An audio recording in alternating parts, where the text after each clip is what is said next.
It's now time for The Sit Down with Don Tony. The Sit Down, where Don Tony talks one-on-one with his followers. What are you looking at? About the world of pro wrestling, pop culture, and so much more. The Sit Down with Don Tony. And now, your host, Don Tony.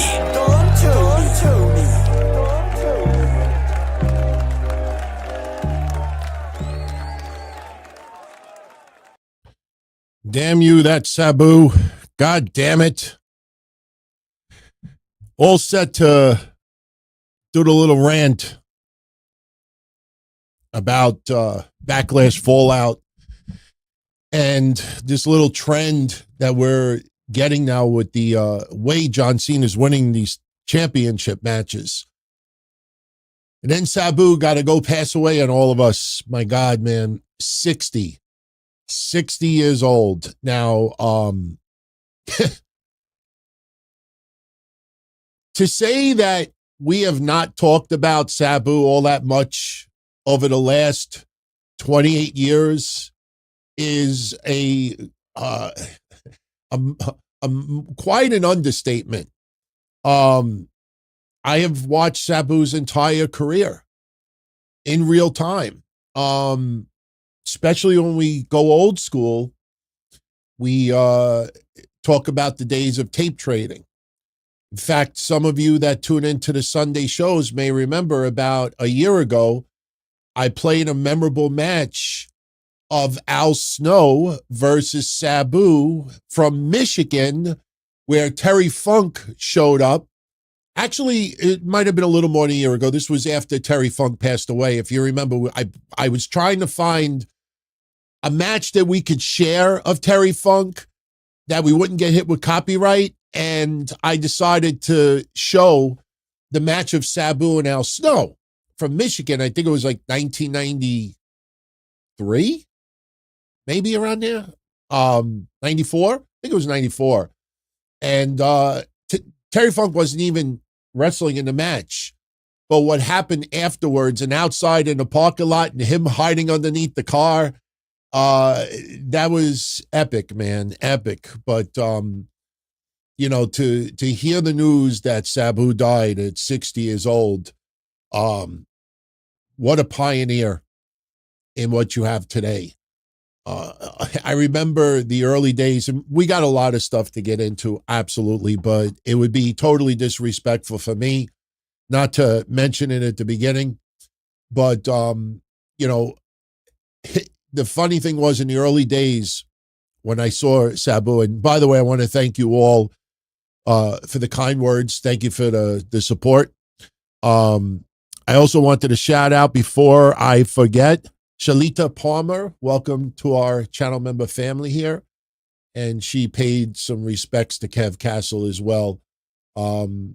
Because you have access to the Patreon shows, check out the episode that I did with Trez on Thursday. It is a very, very powerful episode. And there's a couple of things about Kev health-wise that I wasn't even aware of. We had a pretty in-depth conversation, and the night tremors thing really, really was like, whoa. Didn't know that shit was going on.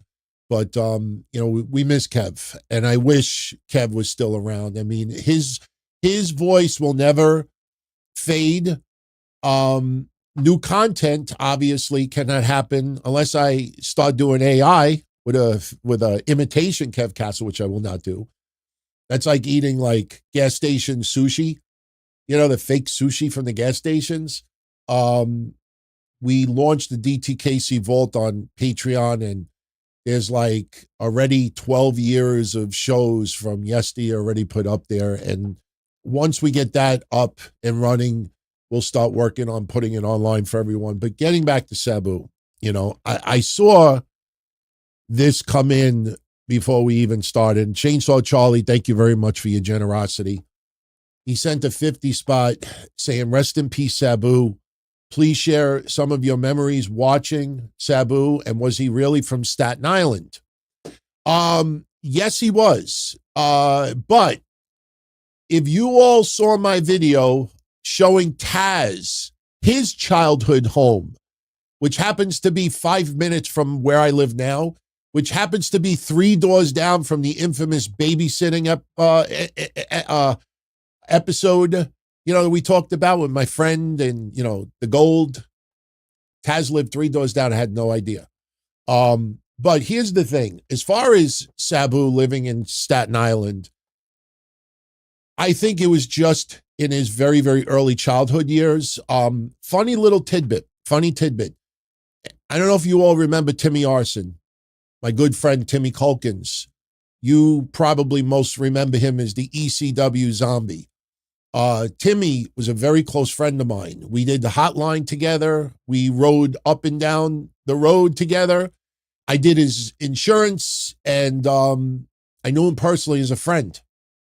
He lived in Staten Island. And one time, myself, Matt Zombie, and I think it was Brian Damage, we took a drive to Staten Island to go hang out by Timmy's. And when we were there, he was showing us around like some areas. And he showed us a block and he showed us a house. He says, yeah, guess who lived there? No idea. Sabu lived in that house.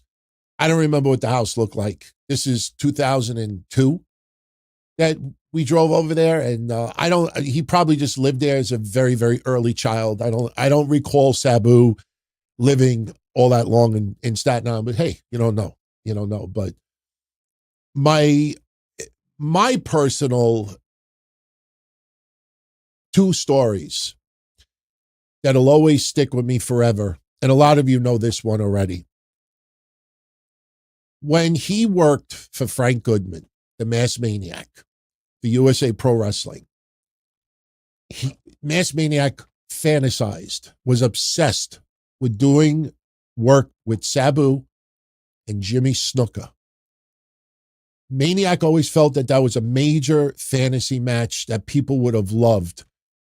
It's Jimmy Snuka in his prime versus Sabu in his prime. Problem is, Sabu was a lot younger than Jimmy Snuka. And Jimmy Snuka, by the mid-2000s, was obviously a shell of a man. Yes, I know, about the other stuff, of course. But what happened was we started coming up with an idea of having Jimmy Snuka team up again with, feud with Sabu. And the thing was that Jimmy Snuka could not do what he used to do.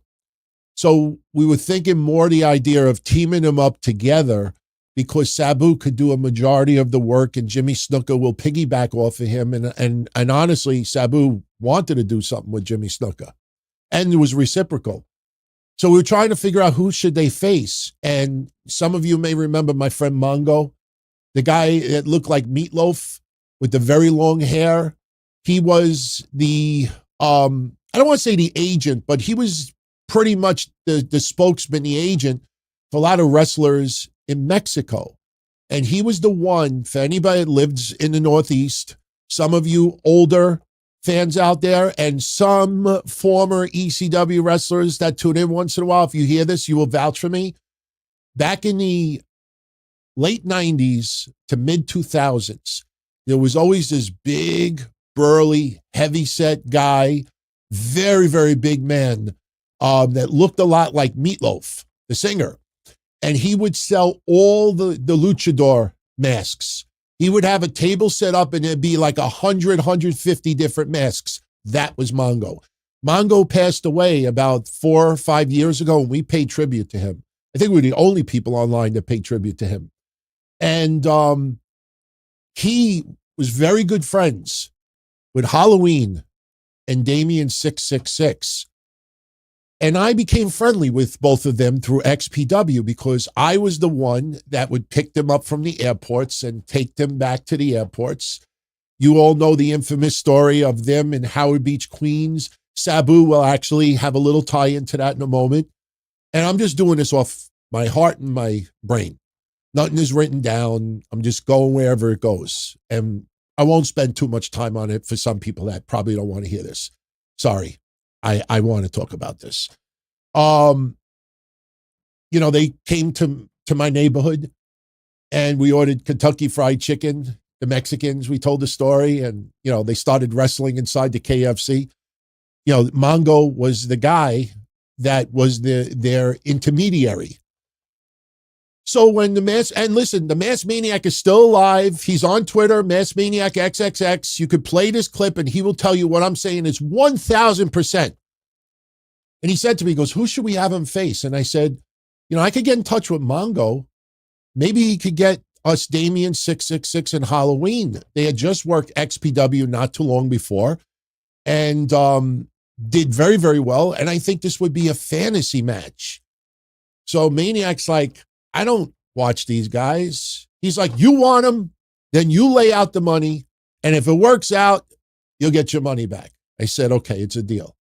So we got Damien 666 and Halloween versus Sabu and Jimmy Snuka in USA Pro Wrestling. I think it was St. Valentine's Day Massacre. I think it was the February show. And it was amazing.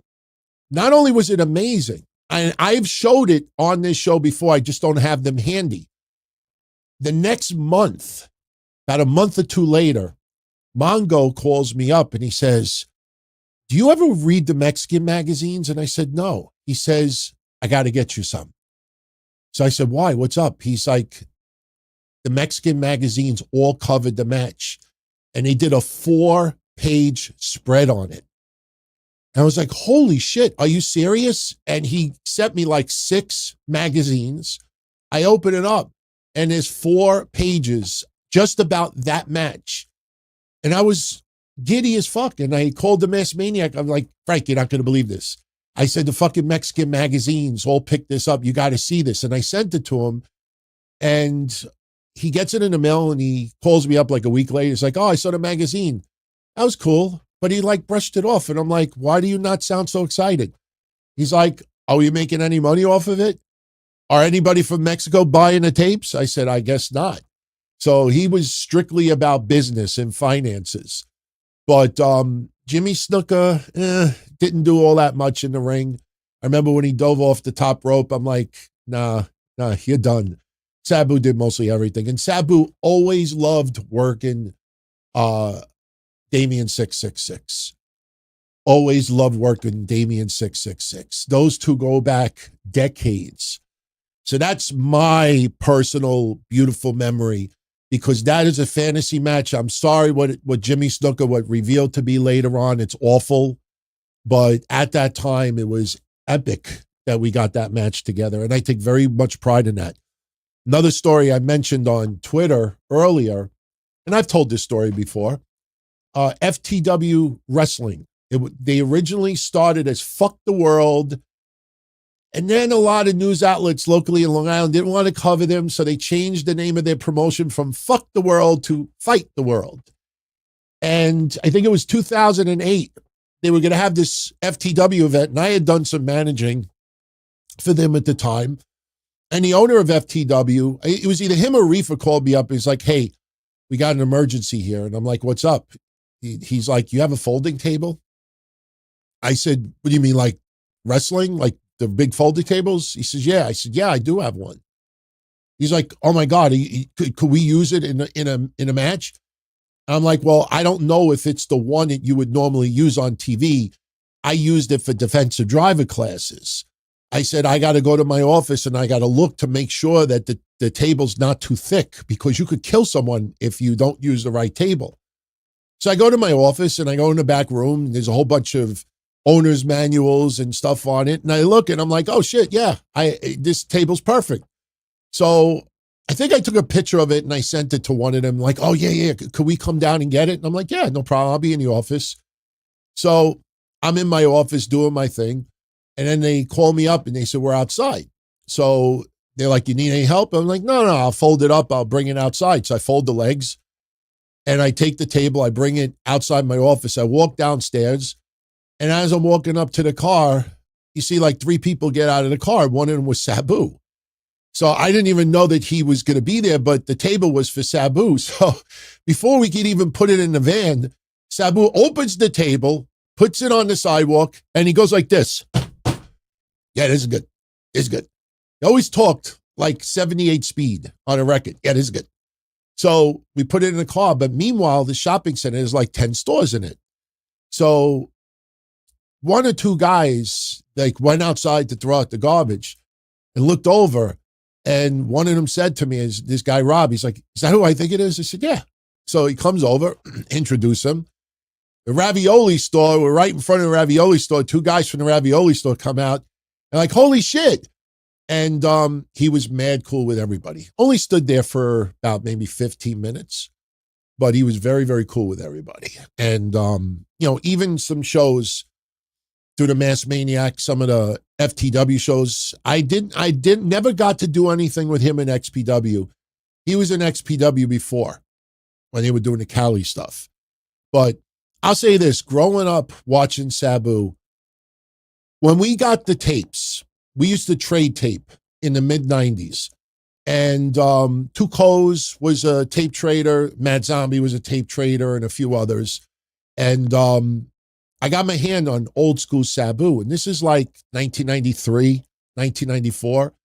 And I was amazed at what I was looking at. Funny thing was, early on, we totally didn't understand like why he was putting himself through tables. Because in the very, very, very early days of Sabu, after the match was over, they would bring a table in the ring and he climbed to the top rope and do pretty much a moonsault through the table. With nobody on the table, he put himself through the table. And early on, you'd be like, why is this moron putting himself through the table? Within a matter of weeks, you couldn't finish a Sabu match without him putting himself through a table. And it just, everything clicked. And all you kept hearing about was Sabu, Michigan, Jersey, Sabu. Some money mark brought him to, I think, Philly one time. This is before, he really started doing stuff in ECW. But I remember when he went to ECW, I think it was 1994, and 911 was bringing him out. And he was like Hannibal with the mask over his face. He looked scary as fuck, man. He looked scary as fuck. But he was a maniac.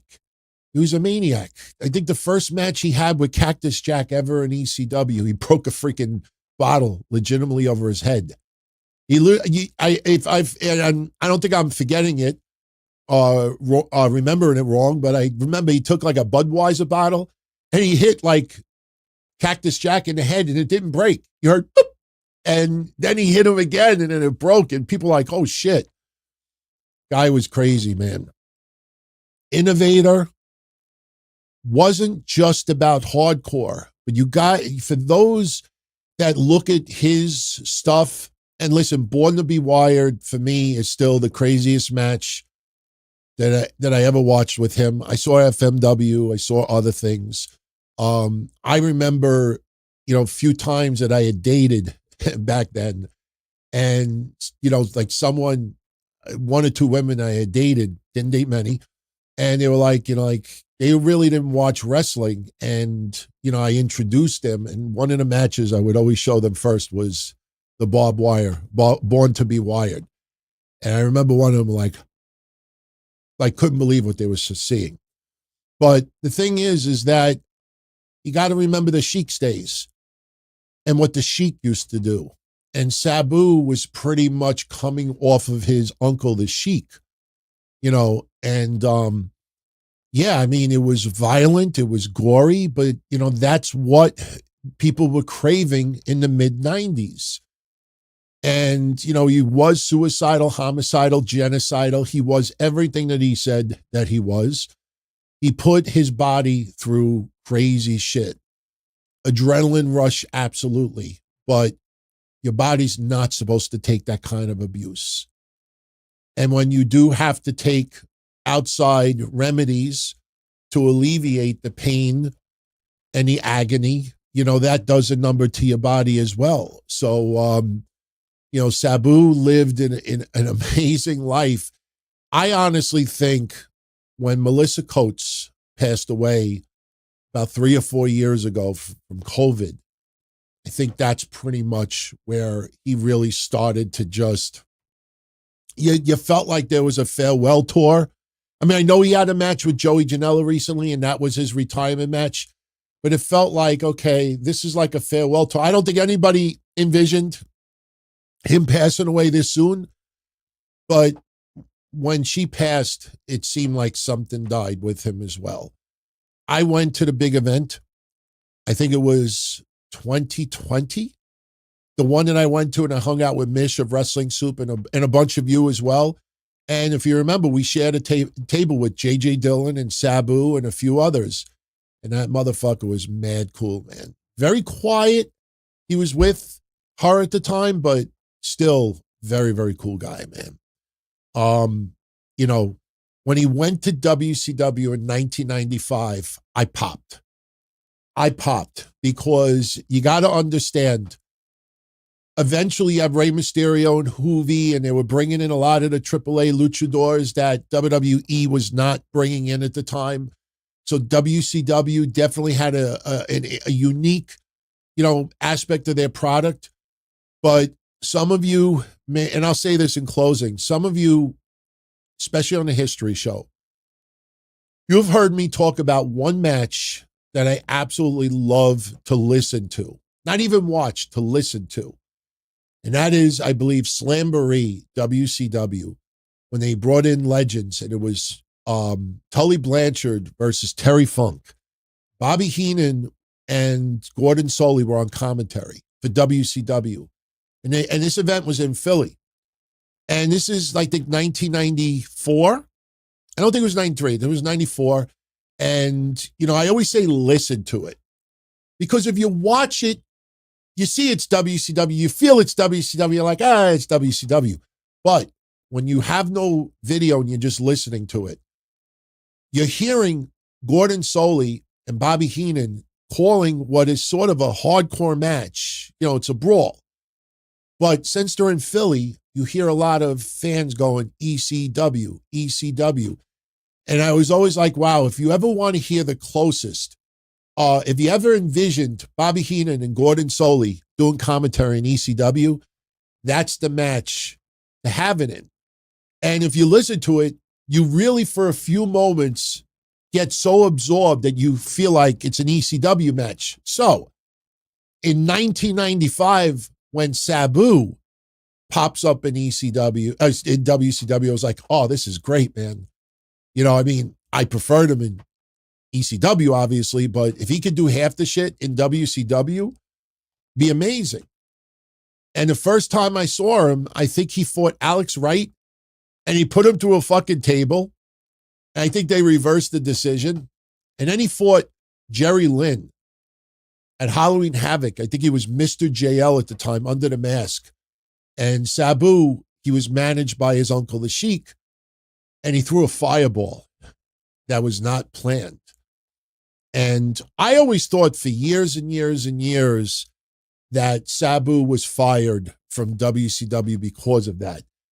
I think that could be one of the reasons why they didn't bring him back, but I believe he was on a pay per appearance at the time, like he didn't have a contract.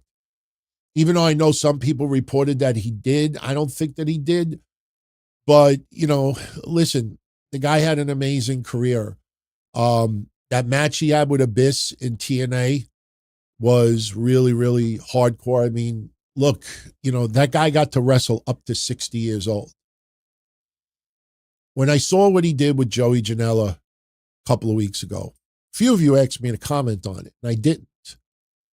The reason why I didn't comment on it is the same reason why I did not comment on the final one or two appearances of Terry Funk.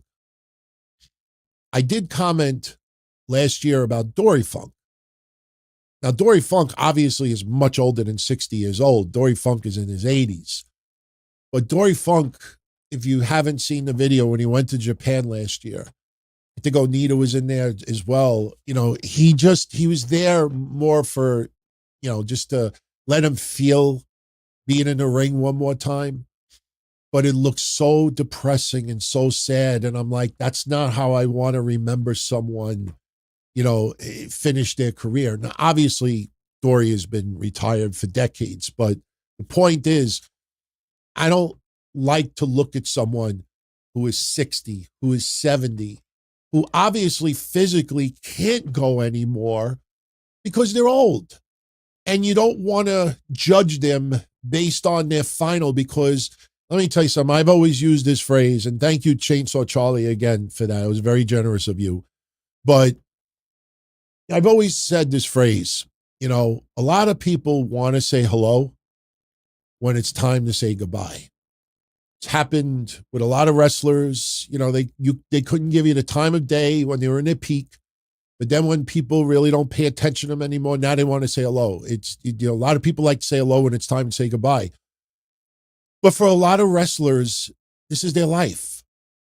This is what keeps them going. This is their adrenaline. This is their blood. And, you know, you don't know anything else. And that guy had an amazing career.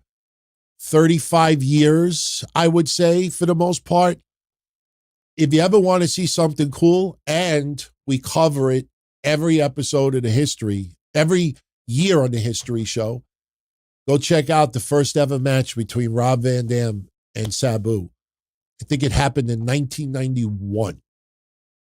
I think it happened in 91. I mean, obviously, neither one, you know, were famous yet, but, you know, whenever I think of Sabu, I think of Cactus, I think of RVD, I think of, you know, others. There's a lot of fireworks going off. I don't know if you can hear it. I don't know why there's fireworks going off, but, you know, all I could say is the guy was legendary.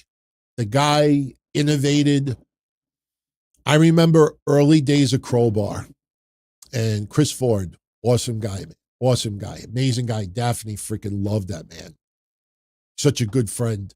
When Chris Ford was doing Dangerous Devon Storm, we always thought he was a Sabu ripoff. He would wear these neon gray parachute pants.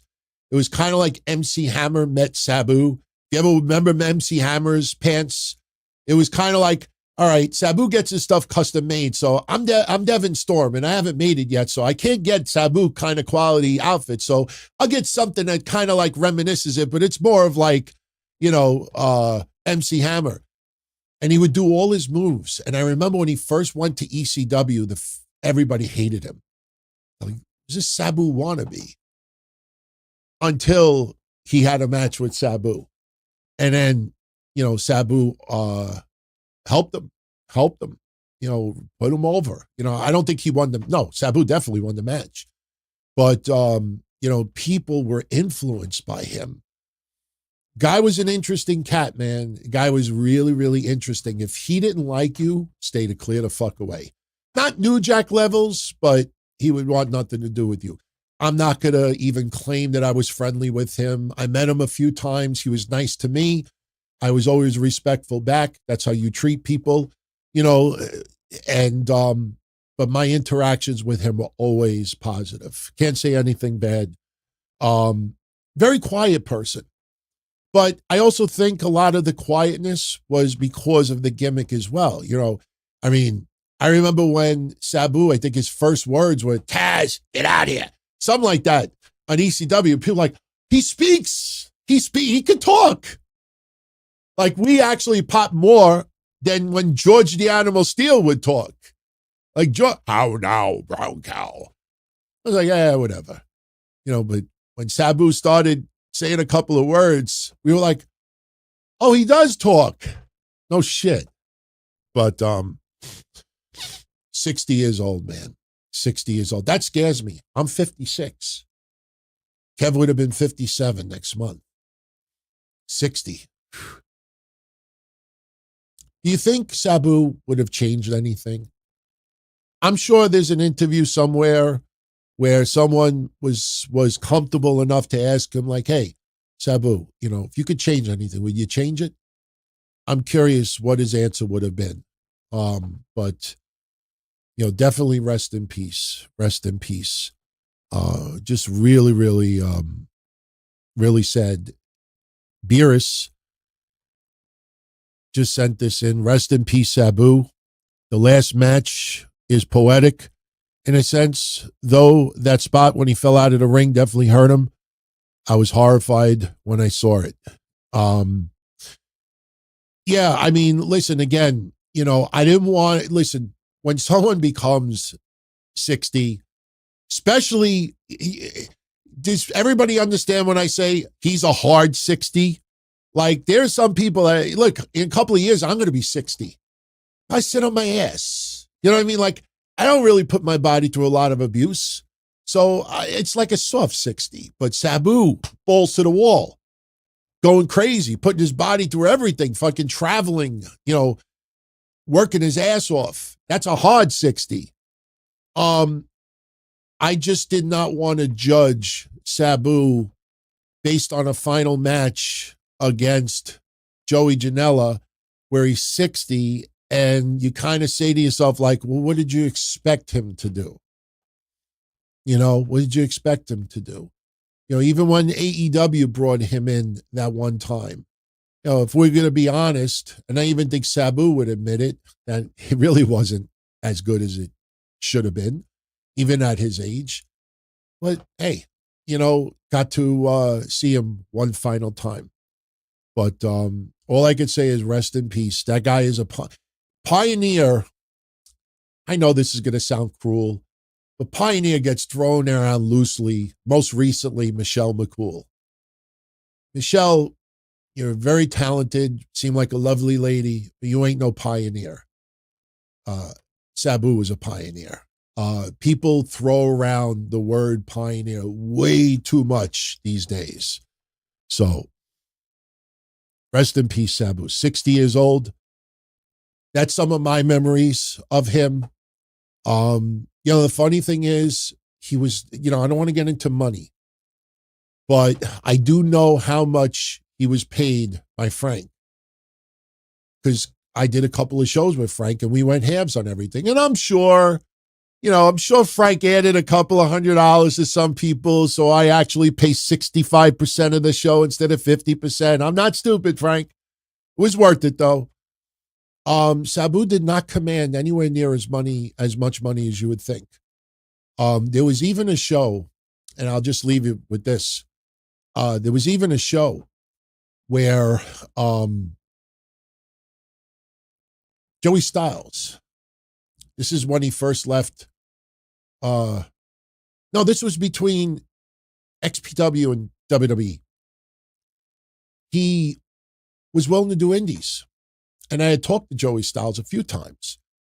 And Joey Styles is like, see if Frank wants me on the shows. He's like, I'll manage. I'll do something. I don't think he wanted to do commentating, but he wanted to do something like I'll manage someone, because Frank brought in a lot of ECW guys. This was right around the time he brought in Shane Douglas and Raven and a few others. And I know how much Joey Styles was willing to accept, because he told me, he's like, see if Frank was interested. Unfortunately, it never worked out. And I think he soon after got a job with WWE. But I will tell you that Sabu pretty much commanded the same amount of money, maybe a tiny little bit more. Very surprised, especially looking back on it. He could have made more. I think Sabu really loved pro wrestling more than it's perceived. So, rest in peace, man. Rest in peace. Too much death happening lately, man. Too much death. Shit. Too much death. All right. So before we get into more questions, some super shout outs as well. Shout out to Austin Nance, who is a channel member and a moderator and a friend. He's been a channel member here for 4 years and 2 months. We've been doing this shit that long. It's unbelievable. Can't believe it. 4 years and 2 months, man. Angel Allega, he's been a channel member for 6 months, and he misses Kevin as a fellow cat lover. He admired his love for cats. For all you cat lovers out there that were curious what happened with Kev's cat, Amy. When I had Trez on the Patreon show Thursday, I asked her. I should have prepared more, because there was a couple of questions I wanted to ask her that I didn't get a chance to. But Trez will be on again very, very soon. She will be on very, very soon. But I asked her, what happened to Kev's cat, Amy? One of Kevin's brothers ended up taking her in. Originally, they were going to give the cat to his mother, because apparently she takes care of some cats as well. But one of Kevin's brothers actually took in Amy and is taking care of Amy. And you know what the coolest thing about it is? And this is not an exaggeration. Remember when Kev was talking about how Amy was having health issues and he was doing everything he can to keep her around? His brother had Amy checked out and she's good. She's good. As of right now, she is, not perfect health, but good. Kev did the right thing. And so for all of you out there that wanted to know about Amy, there you go. She's in good hands. She's in very good hands. So before we get into questions, just want to give a couple of quick thoughts about Backlash. Couple of quick thoughts. And, listen. Oh, one last thing about Sabu. Way back when we would do Photoshop of random things, I've been posting just things that we used to do funny thumbnails and we put random things.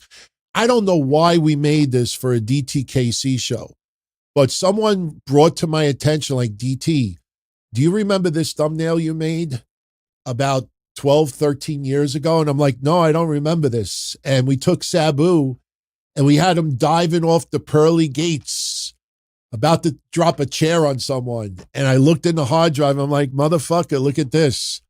So we actually made that thumbnail 12 or 13 years ago. So I don't know why we were predicting Sabu in heaven back then, but yeah, Sabu, that's probably how he entered the pearly gates, if you look at it. So, I was finding so much vintage stuff. I found this. This is the infamous picture, the gray suit. This is the olive green suit. No one has the bobblehead with the olive green suit that I had, but this was Kev and I about 15 years ago taking a leak on TNA. So that is us taking a pee on TNA. So, and since it's Mother's Day, happy Mother's Day to all the moms out there, to the ones up in the heavens. I say it to you as well. For all of you out there that still have your moms here, don't take that relationship for granted. Tomorrow's never guaranteed. I don't know how many times I have to say that, but I was looking for a picture of me and my mom to share with you.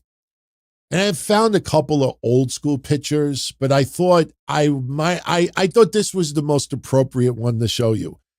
This is a picture of yours truly and my mom from 1986.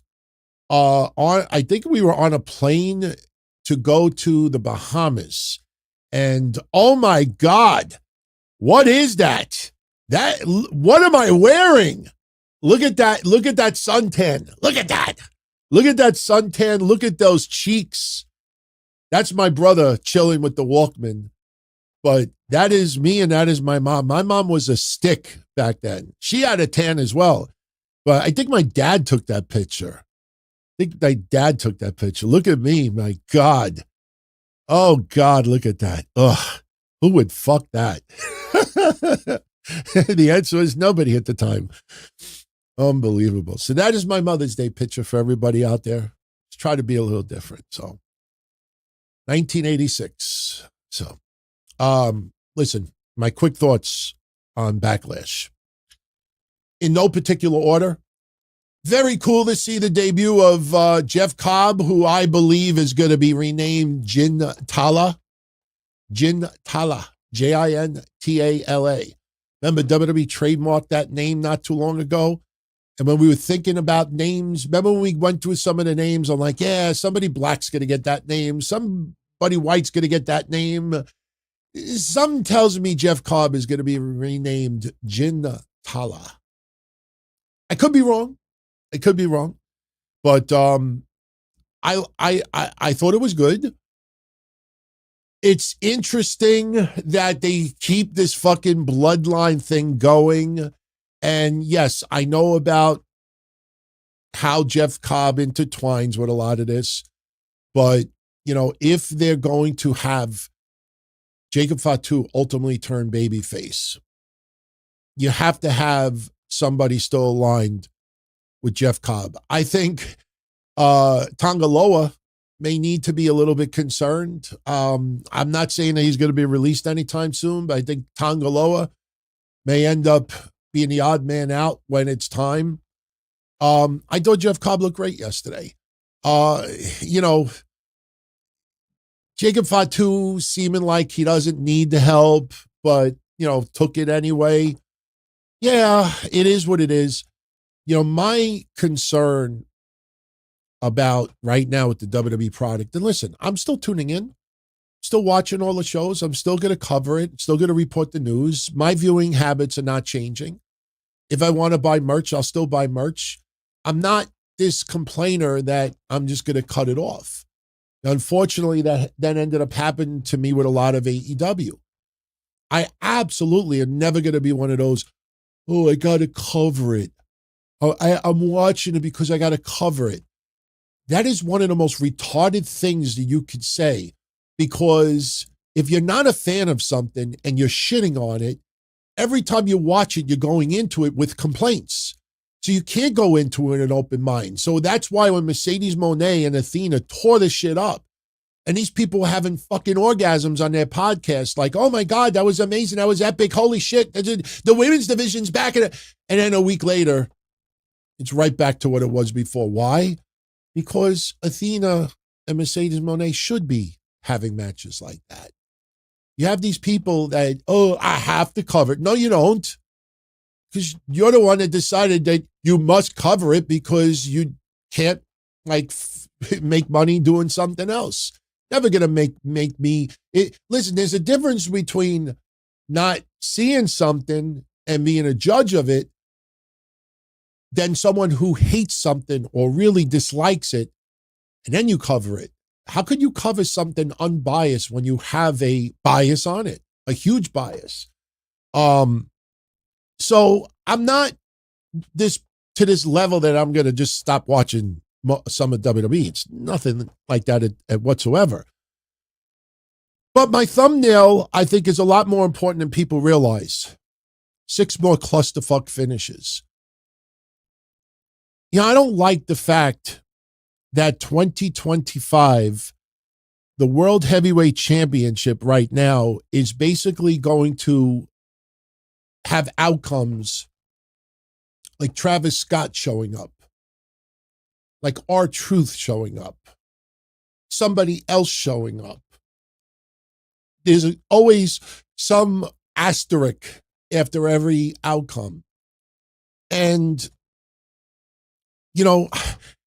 when we first heard of John Cena's retirement tour, then we heard that he may get the belt also. You remember who we always talked about? We talked about Sting. And we said, you know what? Sting, when you look back on it, his run in AEW was fun, but it was video game fun. It was basically Sting's rules. Whatever Sting wanted to do, Sting, boss, I want to dive off that table. Fine. I want to dive on that table. Fine.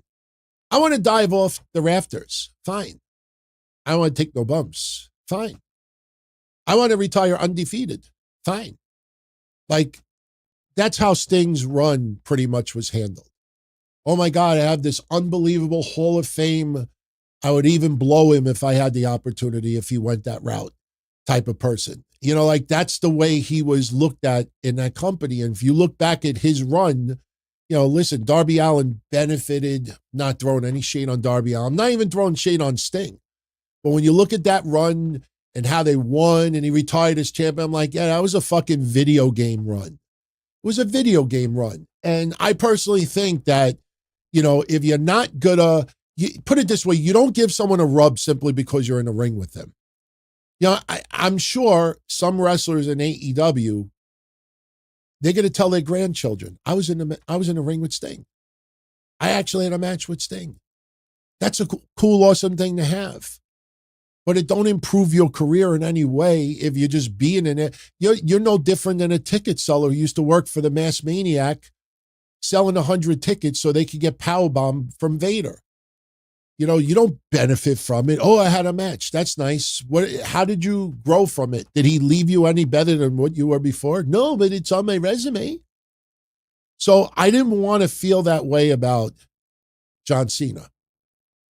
And again, I'm not complaining that Sting put himself in that position, you know, because we got to see him. But people are like, oh, this is the greatest run of his career. Fuck you. Anybody ever said that? You haven't been watching wrestling all that long. That's the things that got me annoyed. I don't mind nostalgia, but I'm seeing what's turning into this stuff with John Cena. And it's really, really starting to rub me the wrong way. And listen, you know what word I wish we could get out of our library? Callbacks. Callbacks. Not, hey, can I call you back? No. John Cena and Randy Orton yesterday did some moves that they've done in the past. You know, doing the 4 moves of doom and Randy turns it into an RKO. That shit was great. But these people online who you know for a fucking fact don't remember anything about their feud from 12, 13 years ago, and someone put the two together and they're like, with all these heart emojis, I love the callbacks. Oh, I popped for the callback. You didn't pop for nothing because you wrote that shit 8 hours later after other people put those fucking clips up. We ain't stupid. You know, I didn't mind the nostalgia, but you know what Backlash felt like to me? It felt like a Saudi Arabia show from 5, 6, 7 years ago. 5 years ago.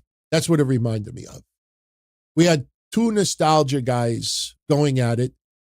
It's no different than when Hulk Hogan fought Ric Flair for the 800th time. You know, it's no different when Sting fought Ric Flair in '01. You know, and I'm not crapping on Cena Orton, but this is the World Heavyweight Championship. Travis Scott helped Cena. Cena is getting assistance. And the storyline is, I didn't really ask for it. I didn't ask for it. But he's getting it. And I don't want you remember what we did on predictions? You remember on predictions? By the way, we got everything right. It wasn't hard to predict this show. In fact, if you all remember, I said, I don't know why they're saying that Becky Lynch is 80% favorite to win that match against Lyra. I don't know what the fuck people were smoking with that. I didn't think there was any chance whatsoever Becky was winning that match. None. But one thing I did say last Monday, and I'll remind people now, was that what's starting to turn into John Cena is this. I remember this in WCW in 2000. WCW in 2000, when they started doing every fucking match had a run-in. Every match had a clusterfuck finish. You had 5 title changes in 2 or 3 weeks. What would happen is a ref would get a bump or somebody be distracted. And then you look at the crowd and everybody does this. They all get out of their feet and they look down the rampway. Oh, here it comes. Here it comes. Who's going to come out? Here it comes. And we're starting to feel that way towards all these Cena matches. Who's going to come out now and get fucking involved in this match? Wasn't Cody Rhodes. This is ridiculous. Travis Scott, thank God, but what does that say even more? What does that say even more? I mean, you have R-Truth get involved. Now, do you remember the night Cena won the Chamber? Kevin and I discussed it on Monday, that Monday. What did we say? R-Truth has to get the shit knocked out of him from Cena. If you're really going to try to get Cena over as a heel, he's got to beat the shit out of R-Truth. He's got to betray his friend, not use him, not manipulate him, not make him feel like he's really helping me as a friend, but meanwhile Cena's got this look like, oh, what a stupid fuck, what a sucker. No, he's got to beat the shit out of R-Truth. We all knew this was coming. We did see this coming. But now you're using that for outcomes of matches. This is worse than when Roman Reigns was champion. And let me elaborate. When Roman Reigns had it as his historic run, after the first year and a half, after he beat Cody at WrestleMania 39, we all knew he ain't dropping that title before 40. Especially when we got to SummerSlam last year, or the year before, excuse me, and Roman kept the belt. He fought Kevin Owens, he fought Logan Paul, he fought Sami Zayn, he fought a whole bunch of people, and no one ever thought realistically he was dropping the belt. You know the ones who thought he was dropping the belt? The same ones that said, oh, Zelina Vega should beat Rhea Ripley, even if it's only for one night in Puerto Rico, because, oh, what an amazing feeling. Everything in life has to be the ultimate orgasm. It's got to be this ultimate, let me bottle it, let it be the most amazing, like when you die and go to heaven. That warm, comfortable feeling that all is good. Everything is good. You know, just not having a feel-good moment's enough. And you got to just totally fuck up storylines, you know, to get even more.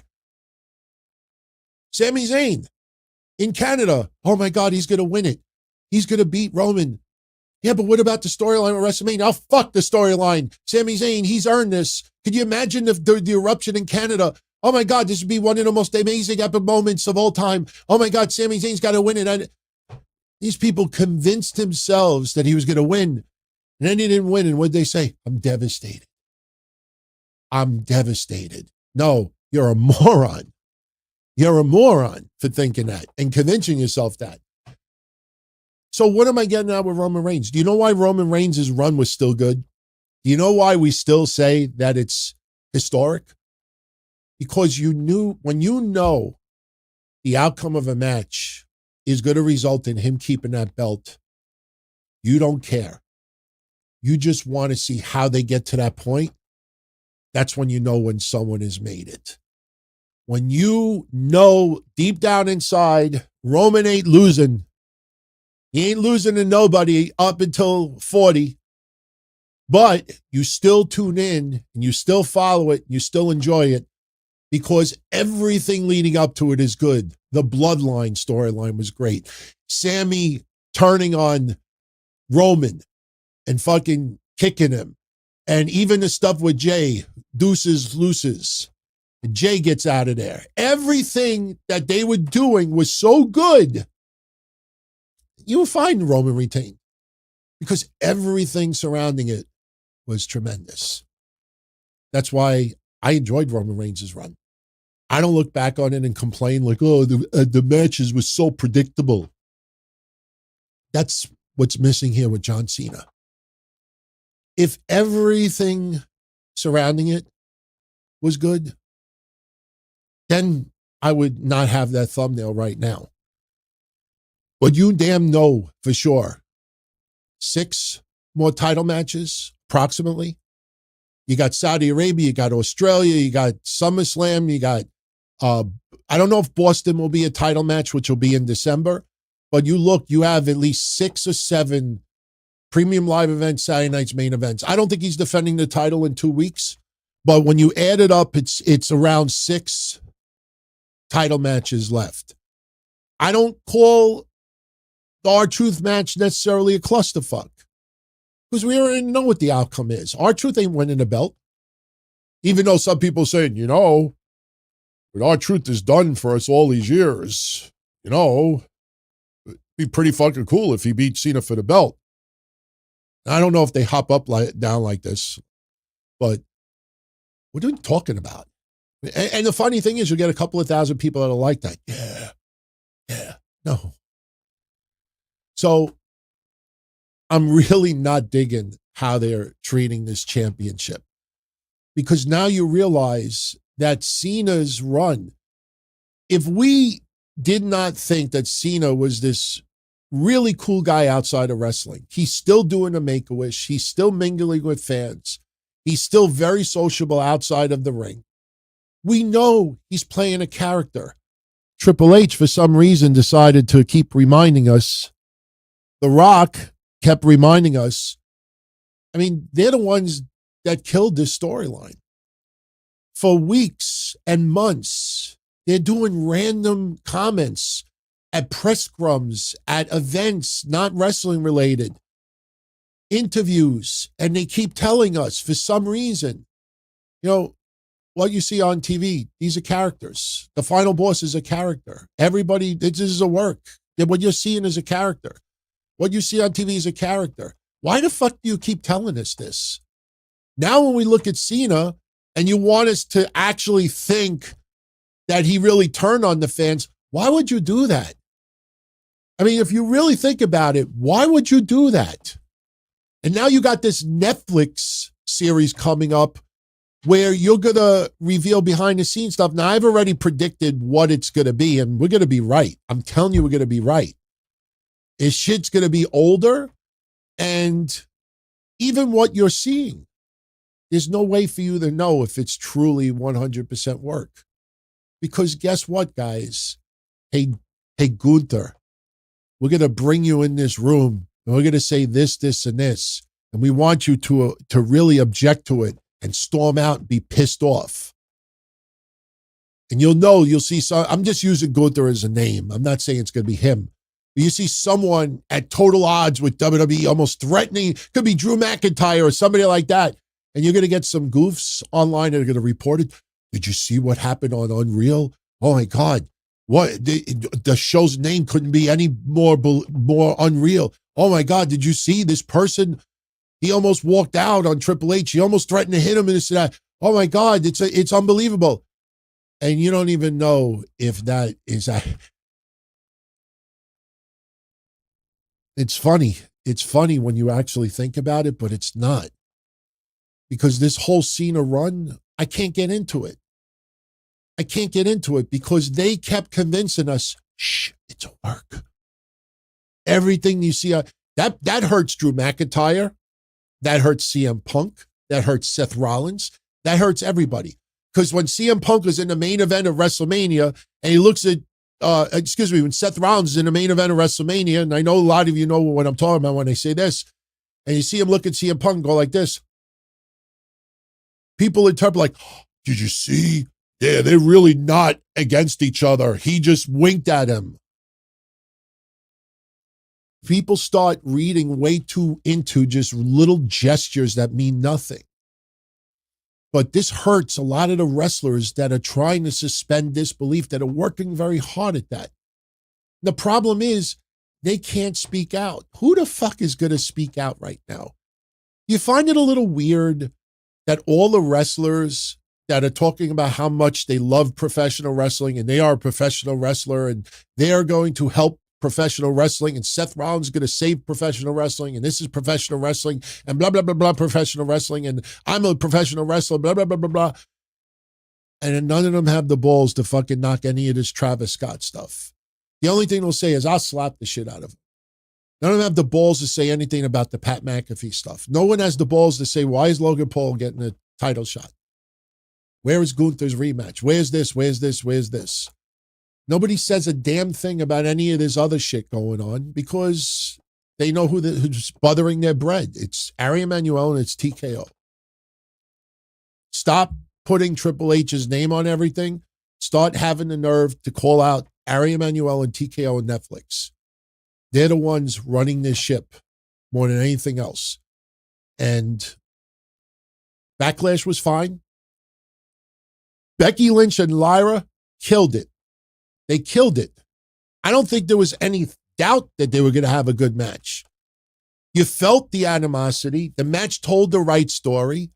It was a tremendous match. I don't have any complaints about Becky Lynch returning because very quickly, the little Charlotte Flair comparisons, not the Hulk Hogan comparison. People who compare to Hulk Hogan was stupid. Have the balls and actually say who you really believe and say it should the Charlotte Flair. But she took the loss to Lyra, to help Lyra. I think people forget. She helped Tiffany Stratton. People forget that she helped some others as well. You know, Becky is truly trying to help some of the other women. Indy Hartwell, she helped. She helped a bunch. I give Becky Lynch a lot of credit. I'm not going to knock her. But their match was great. The four-way was great. Drew McIntyre and fucking Damian Priest is a feud that I didn't ask for. And I probably still didn't want, but I'm enjoying it anyway. It's like, all right, you know what it's like? It's like you're a kid and you come home from being out all day and your mother makes dinner and you're too young to cook. You don't know how to cook. Your mother puts food on the table. You're like, pork chops. Oh, come on. But then you realize, you know what? You ain't got nothing else. So you might as well enjoy those pork chops and the mashed potatoes and applesauce, and maybe you get a little cookies or cake afterwards for dessert or ice cream. You're like, all right, you know what? I didn't ask for this, but let me make the best of it. Then you eat it. And you're like, it's not that bad. That's Damian Priest and Drew McIntyre right now. LA Knight is there for squash purposes only. On the bonus questions for the contests, we put who's going to get pinned. Almost everybody and your mother said LA Knight. LA Knight is the what they say, Jericho was the rainmaker. Oh, Jericho was the painmaker. Okada was the rainmaker. LA Knight right now is the pin maker. LA Knight is there for losing purposes. Jacob Fatu's a beast. I'll keep saying that. Dominic Mysterio. I told you all. Listen, I'm not the only one that said it. Let's make it clear. But I said on Monday, I said, you watch. There's going to be moments in that match that Dominic is over just as much as Penta. That crowd, I'm telling you, Dominic has turned the corner. And WWE is going to milk it. We've been talking about the scenic route since when Drew McIntyre had to wait 3 extra weeks to fight Sheamus to determine the number one contender for Roman Reigns' belt to fucking Clash at the Castle 2022. We've been talking about it since 2022, that WWE likes to wait an extra couple of months for things. Remember when Sami Zayn, he wouldn't reunite with Kevin Owens or vice versa?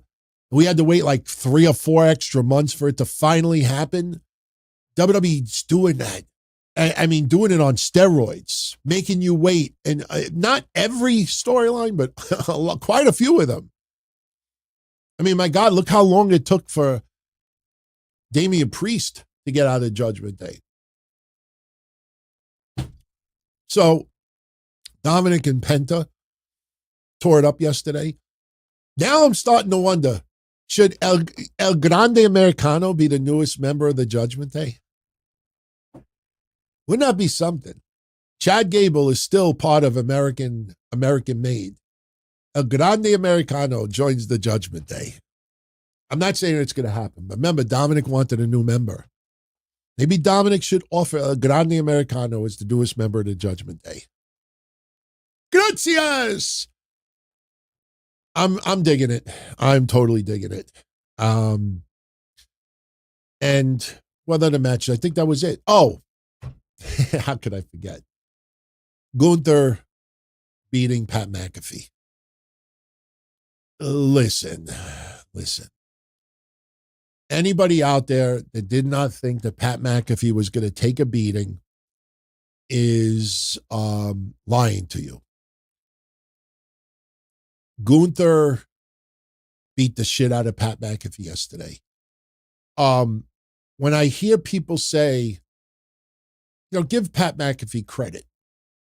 He went in there and took a fucking beating. Now I'm supposed to accept Pat McAfee fighting Gunther.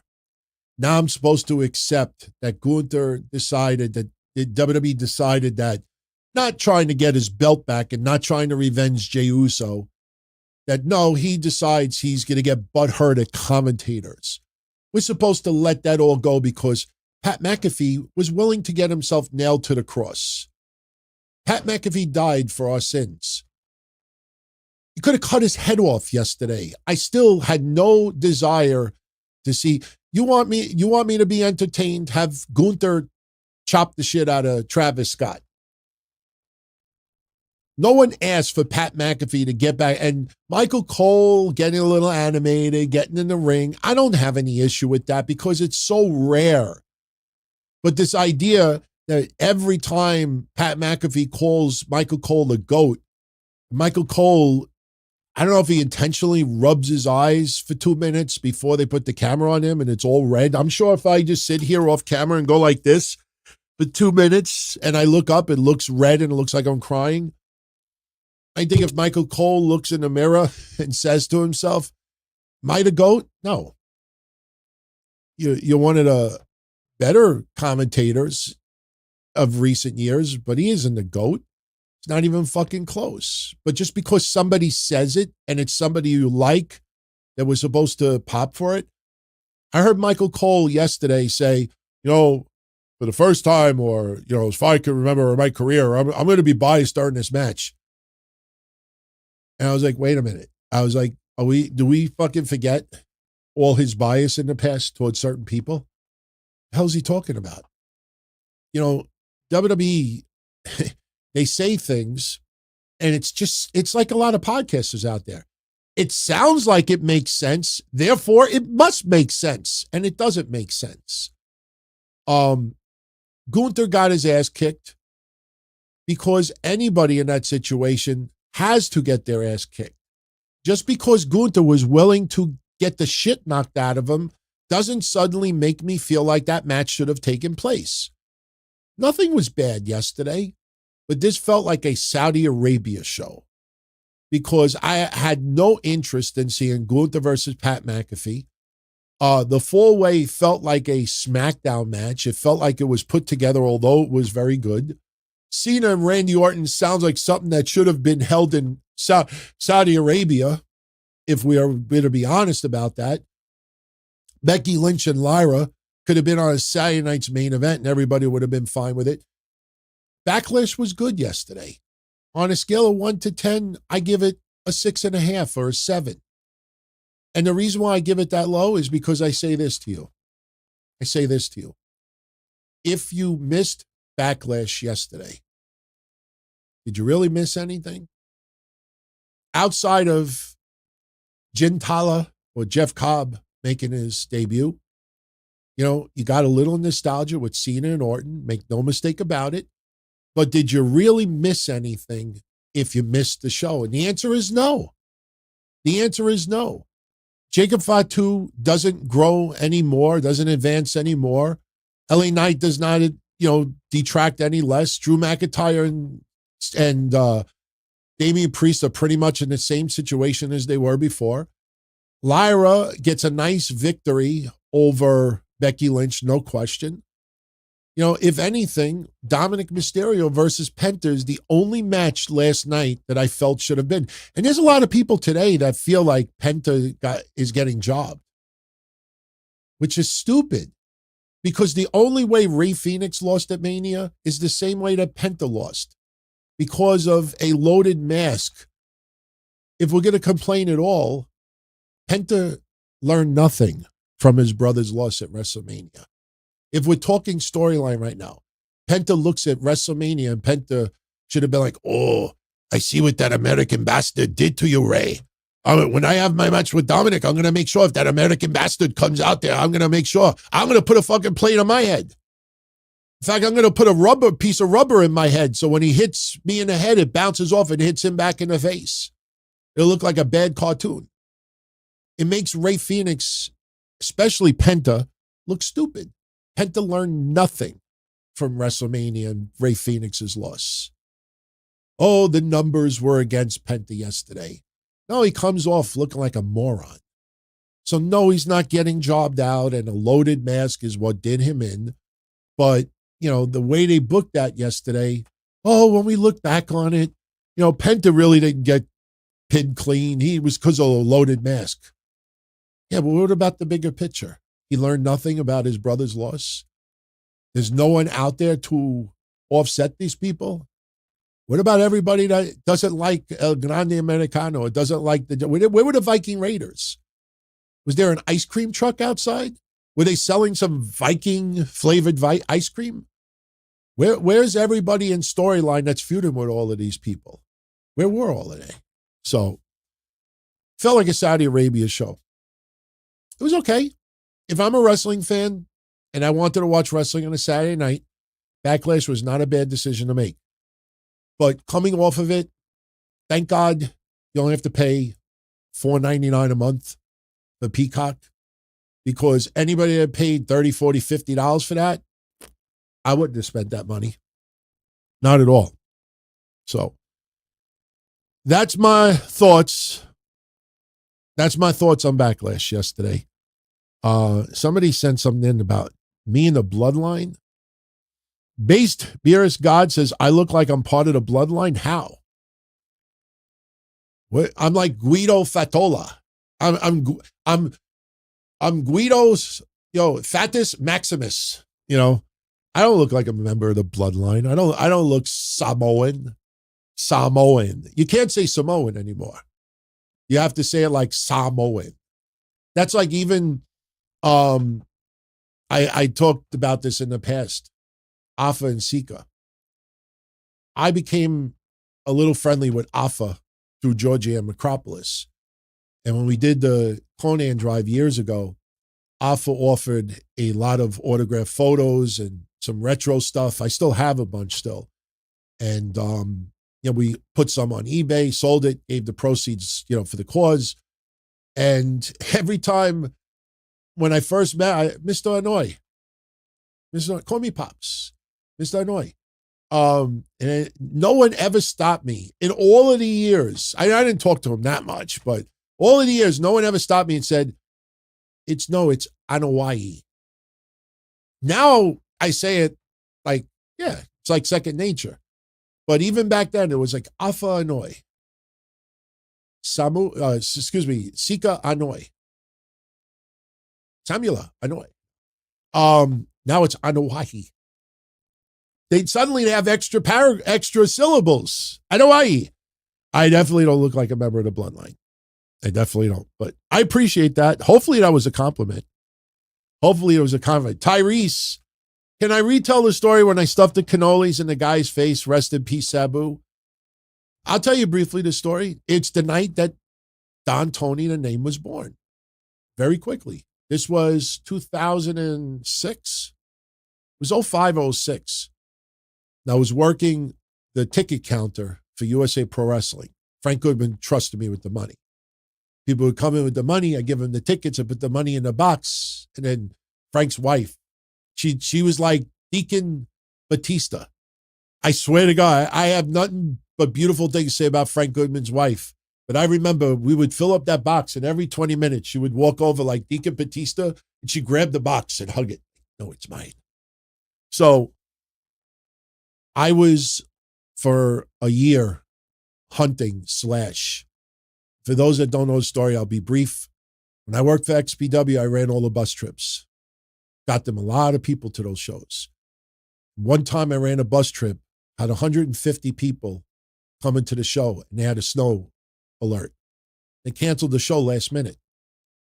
So I ended up refunding 150 people's money. And Rob Black of XPW did not have that kind of money that night to give to me so I could refund everyone. So I said, okay, I'll put it on my credit card. I'll take an advance and I'll get the money back from Rob Black. I never in a million years ever thought Rob Black would screw me.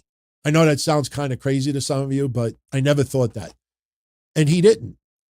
What I found out that happened was that Slash, who was a guy that worked in the Northeast, who worked for the company as well, who I thought was my friend, stole the money.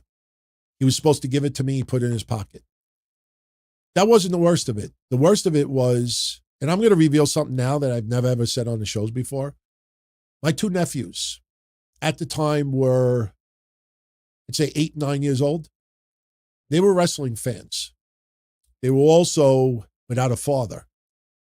My uncle committed suicide years before, about 3 or 4 years before.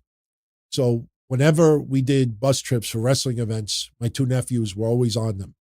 And I had told Slash numerous times they pay for nothing. When they went to USA Pro Wrestling shows, Frank Goodman always let them in for free. So I found out on that bus trip that Slash actually took money from them. He took money from about 20 people that was supposed to be free. And I found out after that Slash went on the bus and anybody that didn't have a ticket had to pay. And they had money on them for like food and, memorabilia, but he took money. So I vowed that I was going to beat the fuck out of him the next time I saw him. So what happened was a lot of shows afterwards, I told people, they all knew what happened. I didn't keep it a secret. I said, if anybody ever sees him in a show, please let me know. And about a month before this, and it's legendary, Frank, again, ask him if I'm lying. Frank Goodman calls me up and he says, I just got a phone call from Scott, Bam Bam Bigelow. He says, Bam Bam is at an event in New Jersey and he said, Slash is here. Go out there, go get him. And I was like, are you serious? He's like, I think I'm lying, go call him up. So I called up Bam Bam Bigelow. He's like, yeah, he's here. He said, I'm on my way. I drove about half hour on my way to Jersey. And then I get another phone call from Frank. Scott just called me back. He left. Motherfucker. But a lot of people were on the lookout. If they saw that fat, hairy bastard at a show, they were going to let me know. So he had no idea I was working for USA Pro Wrestling. So in 2005 or 2006, whatever night it was, I was at the show and I was doing my cannoli thing. At the time, my name was Tony Cannoli. I would bring cannolis. I would give cannolis around ringside. There's a lot of video of it. I give cannolis at ringside to all the fans. And the reason why I did that was because then I would end up with empty trays and I could sneak it to my whoever's I'm managing and give it to him as a weapon.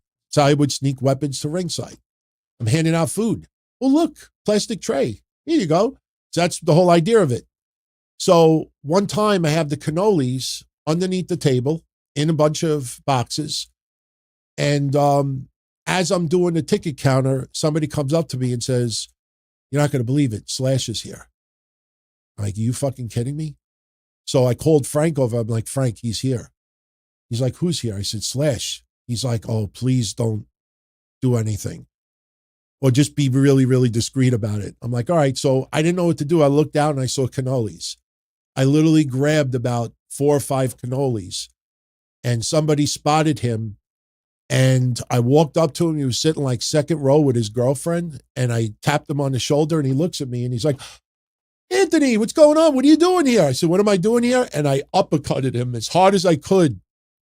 Cannolis up his nose, outside of his eyeballs. I fucking shoved the cannolis up his nose so bad.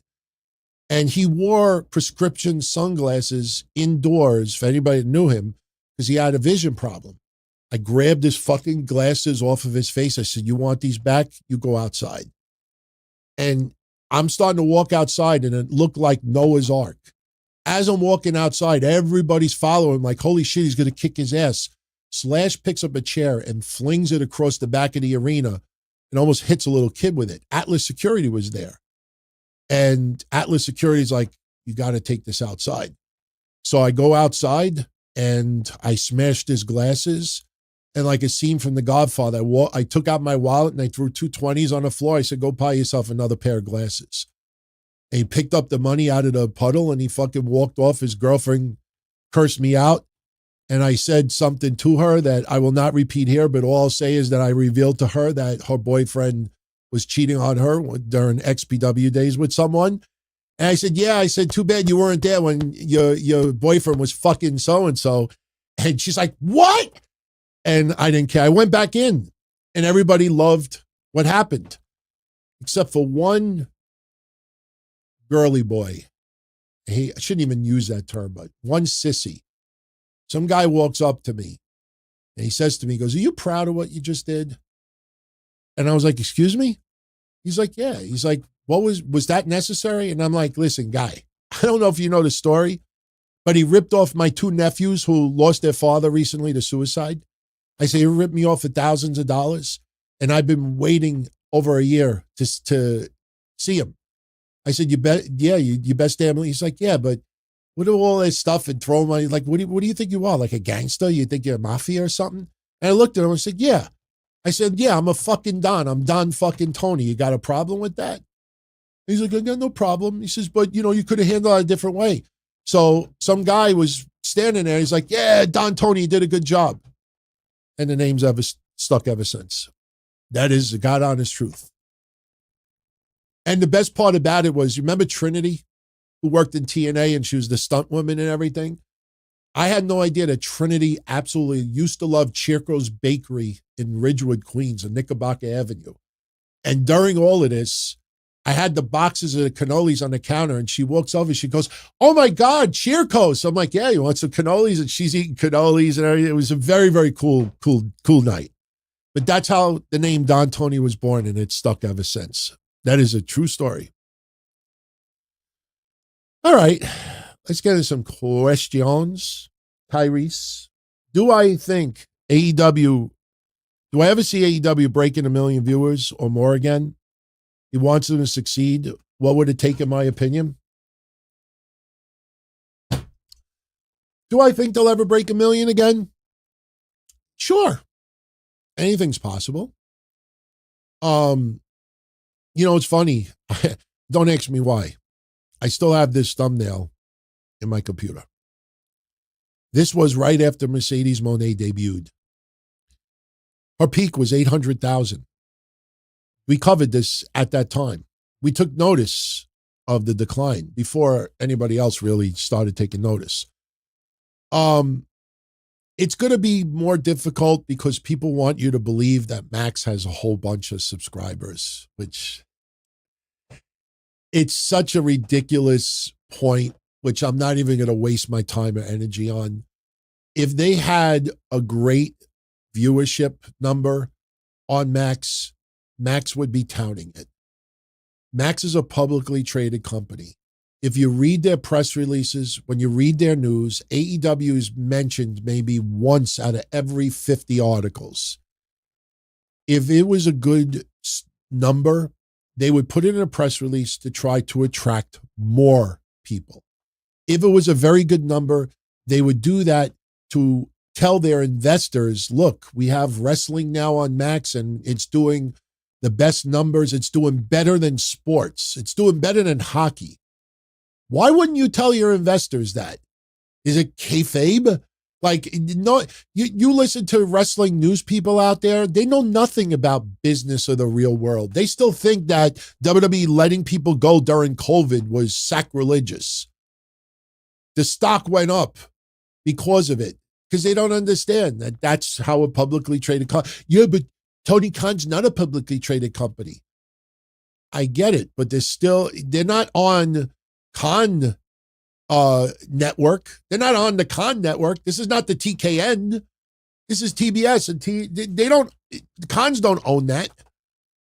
So the fact that Max does not tout it is very, very telling.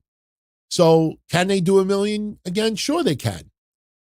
If they get the right storyline and get a certain people on that show, do something crazy, sure. Listen, WWE gets hundreds of thousands of viewership shifts.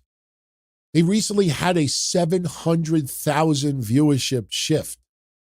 There's no reason why AEW can't get 200,000-300,000 viewership shift with the right formula. Somebody now on the WWE roster, a big name, could be gone a year from now and show up in AEW. When CM Punk had that first confrontation with Seth Rollins in the ring, that quarter hour went up 700,000 viewers. And then as soon as their segment was over, it went right back down. So you have the right lead-in, you have sports, and then you have somebody coming in, huge name, a former WWE name, with some major controversy attached to it. Sure, they could get 1 million again. I absolutely think that could happen. But the question is when. And I don't see that happening anytime soon. Like I said, you have to get used to the fact that AEW, I brought this up on Patreon Thursday or Friday. The only reason why I say Patreon is because somebody asked the question. I don't want anybody to feel like, oh, exclusive. I say it here. What people need to remember is that Tony Khan's not looking to grow. Tony Khan wants stability. if Warner Brothers Discovery is satisfied with the numbers, even if he's losing $100 million a year, let that sink in. He could lose $100 million a year for 10 years, and still that would only be about 10%, not even, of the Khan's worth. And when you make money elsewhere, it offsets it. Tony Khan, his father loves him dearly and gives him whatever he wants. And, as long as there's stability, Tony Khan is content right now. There's no hunger to be bigger. They know they'll never knock WWE out of business. They know that they'll never really take away. They'll just keep saying over and over again, we have the greatest women, we have the greatest roster, we have the greatest wrestlers, we have the greatest this, we have the greatest here, we're the greatest wrestler, we're the greatest this. Say it enough and people believe it. But for some reason, why aren't, the fans tuning in droves if everything is great? If I was thinking about the other day, I was thinking about Will Ospreay's comments, and I have nothing against what Will Ospreay said. Will Ospreay was asked that during an interview. It's not his fault. But one thing I did find really interesting is that if you notice the the AEW roster, you may notice something interesting. Yes, there are a couple of people there who have kids. There are a few. But AEW's roster is more of like college students that, as long as the bills are paid, as long as I got a roof over my head, and as long as I'm allowed to game, as long as I'm allowed my me time, that, everything is great and the world is great. And I love Tony and this is a beautiful place. It's the greatest place on earth. There's a few people you look at the majority of people there, that is pretty much like spring break. That's what it really is. And the ones who do have kids there, almost all of them, their kids are older. I'm not saying that no one there has kids. Of course, some of them do. But what I'm saying is, if you look at the perception of AEW, it's like it's a place where, everybody, it's like spring break. It's like summer camp. I've been saying that for 5 fucking years before some people decide to make it a popular thing to say. That is the perception of it. When you see Will Ospreay say, I respect everybody in WWE, the grind and the work and this and that. Yeah, but you got butt hurt when Triple H said, we don't want people that don't want to work that schedule. You can't have your cake and eat it too. For the people that truly want it for more than just stability, that's why they go to WWE. There's the better way I could say it is AEW is a place where you just want stability. You just want enough, that you're content. I don't think anybody, except for the big time stars, I don't think other people are breaking the fucking bank. There's some people there that will just, as long as they make Tony Khan feel special and appreciative and stroke his ego, they're fine. They're fine. Whatever money they're making, they're fine and content, easy peasy. Don't have to kill your bodies. And can you really knock those people? I mean, seriously, if I could go to AEW and work half the matches that I would have to do in WWE, sure, I'm sacrificing legend status, but you look at some of the wrestlers in AEW without naming names. If you really want to name names, you look at, I don't want to start doing this. Because I don't want to start, like singling people out. You look at a lot of names there and you look at them from 3 years ago and you say to yourself, this person gotten any better? Their growth? There's a difference between getting a title and having growth. Does it feel like anybody's stock has really gone up? I mean, just take a step back and look at people who have been there for at least 3 years and say to yourself, is their stock really gone up? Does Nick Wayne feel like this It was Daniel Garcia. I mean, was it right that WWE had a hard-on to sign him, as people reported? Yeah, I don't want to start naming names, but you start looking at people from 3 years ago to now and ask yourself, is Action Andretti this major star that got the rub from Jericho? Whose stock has gone up? Is Hobbs' stock gone up? He got an extra, time on TV. You start really, really examining people. I don't think a lot of people's stock has gone up. But you look at WWE from a year ago or 2 years ago to now, you look at a lot of those wrestlers, you go down the list. Has their stock gone up from 2 years ago? And a shitload of people it has.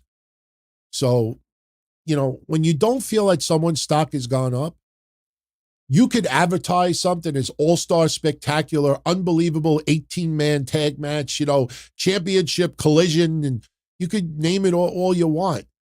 But all you're doing is you're just changing the label, but the ingredients are still the same. People are ridiculous. Collision Fouls, an NBA game, gets 700,000 viewers. And people are losing their shit online. And I said it 2 weeks ago. I said, wait a week. When there's no NBA lead-in, and when the rating goes down 50%, the rating went down more than 50%. You don't think Warner Brothers Discovery looks at that and says, the only reason why they got that rating is because we had an NBA lead-in? So you have two decisions to make. Do we look at them based on only 300,000 viewers? And maybe move Collision to like a late night Sunday, or maybe a late night Wednesday or a Thursday?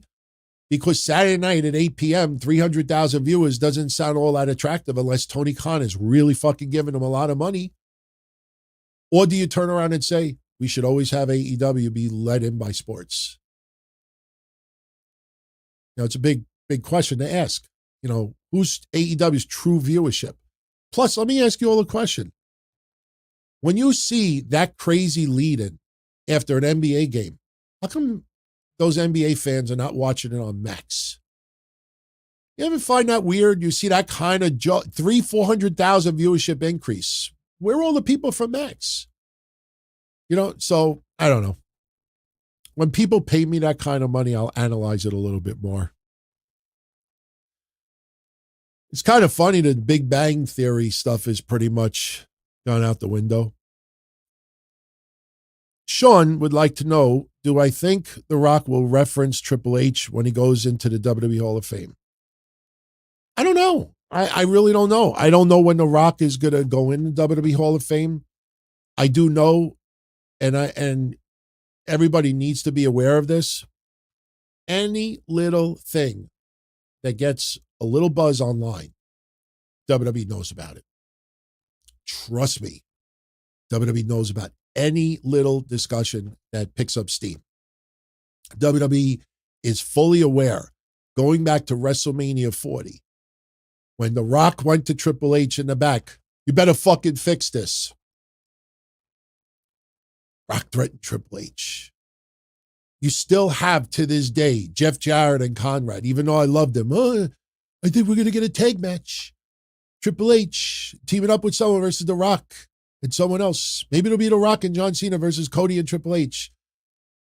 I'm like, with all due respect, the heart isn't like a kidney or something else that it starts growing back.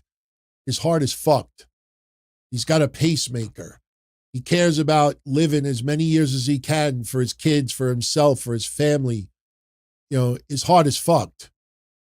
Just because he looks healthy doesn't mean that the heart is any better. There's no healing with that.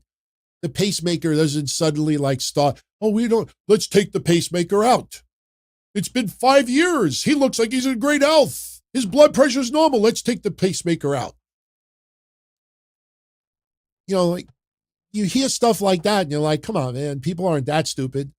Let your mother get a pacemaker like my mother did. And when she can't even walk to the door and she's out of breath, suddenly she's breathing again and everything. Just take the pacemaker out. WWE is fully aware that the net believes that Triple H and The Rock have this hatred or dislike for each other. And, they are definitely playing on that. Look at my thumbnail from a couple of weeks ago. Not the board of directors, the board of deflectors, the board of deflectors. Gee, Triple H is posing with The Rock and Pat McAfee. It wasn't that long ago. So you're not going to sell me on, oh, they have this hatred towards each other. They are fully aware that there's this belief of dissension, and they will play on that. They will definitely play on that. The Rock, say what you want, The Rock is not this unhinged, steroid jacked up maniac that his brain is so diluted that he just walks in there and says, I want this, this, this, and this. Cody, I don't give a fuck about your story. Go cry to your crybabies, and I want this, and you create this, and you do this. You honestly think Ari Emanuel and everybody else just sit there and say, yes, boss. Yes, wait, whatever you want. Whatever. Maybe Tony Khan would say that. But these people aren't stupid. The Rock is not this unhinged whack job that people believe that he is. It's very easy to go that route because it's in to blame everything on The Rock. It's in, you see something on TV, you blame it on The Rock. Even if The Rock felt I shouldn't be at Mania, Ari Emanuel didn't feel he should be at Mania, but he should be at the Chamber. And guess who showed up? The Rock. Ari Emanuel told The Rock, we want you at the Chamber. Dwayne could have simply said, The Rock feels he shouldn't be at the Chamber because The Rock is doing movies. The Rock is doing this. The Rock. Rock showed up. So where's Ari Emanuel telling The Rock, we really need you at Mania? Yeah, I'm doing what? Yeah, but we really need you at Mania. What the effect that you had suddenly nobody asks anything. Trust me, The Rock is not this unhinged whack job that people, it's just a popular, easy scapegoat to make online. Something looks fucked up, get a podcaster, The Rock. Blame it on The Rock. The Rock. It's The Rock sabotaging things. The Rock. And I guarantee you The Rock and everybody else is laughing at these people online. And the sad part about it is deep down inside, everybody knows it's true. Everybody knows it's true. Even LaGreca, come on, man. I truly do not believe LaGreca is this, unbelievably passionate, immature little baby when it comes to wrestling storylines that even if I was his wife, I would say, grow the fuck up. What are you, fucking 12? I don't believe he is that guy for that show. You look at LFG. Mickey James has to play this middle-aged woman that feels like ass cheeks shouldn't be hanging out anymore. And you have Undertaker, and you got Bully Ray being the dick, and you got this person being this. Everybody has a certain role there. So you have Dave LaGreca is supposed to be this opposite voice of reason. If you remember on the history show we did this year, I think week 2 or week 3, before Busted Open was in the good graces of WWE. Oh, it's amazing how in sync Dave LaGreca and Bully Ray, and Tommy Dreamer, and even Mark Henry were. It was unbelievable in sync.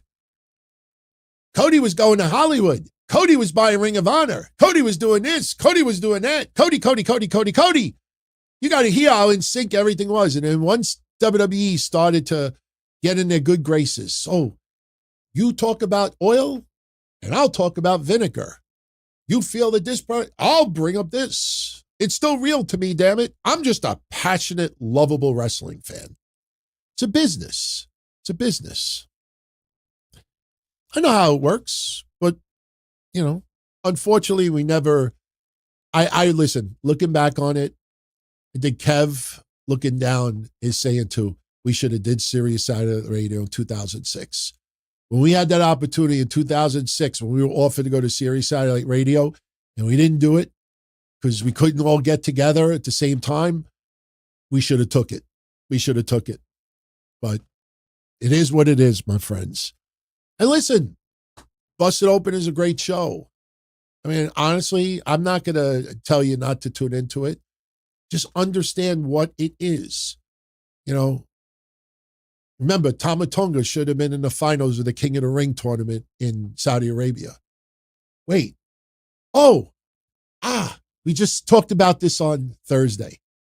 Tommy Dreamer went on there with Dave LaGreca and Bully Ray, and they were making the argument. Remember when Cesaro beat Seth Rollins, and the stipulation was if Cesaro wins, he gets a championship match against Roman Reigns, and whatever pay-per-view it was, might have even been a Backlash. Remember that, like a couple of years ago? And Cesaro won. Remember, Cesaro got the title shot. We knew there was no chance of him winning. The episode's still online. You hear these guys saying that WWE should put the belt on Cesaro and he could be the next Daniel Bryan. Maybe you say that when you're 17 years old and you just became a wrestling fan.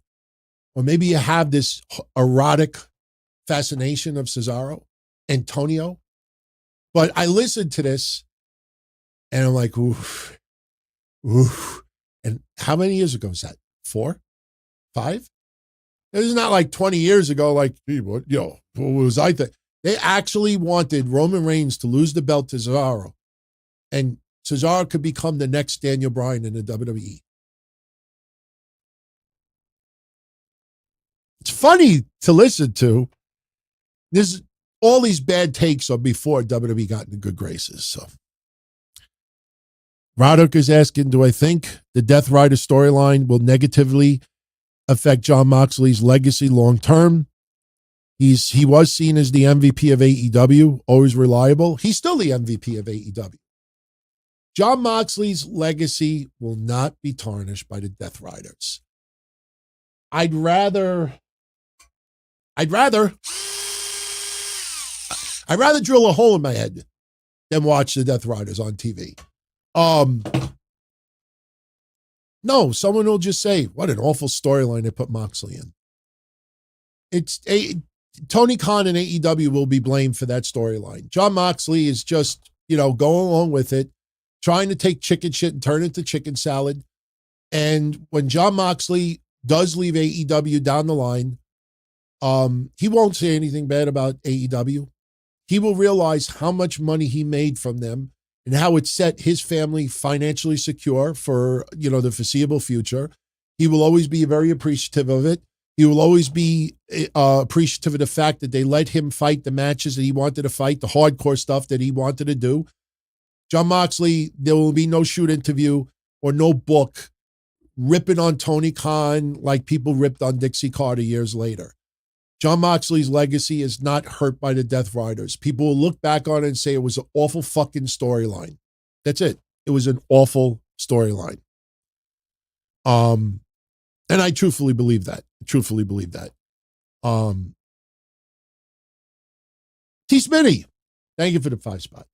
I must shout out how much Jade Cargill's improved. She's getting reps against top women and she's holding her own. Keep up the great work, DT.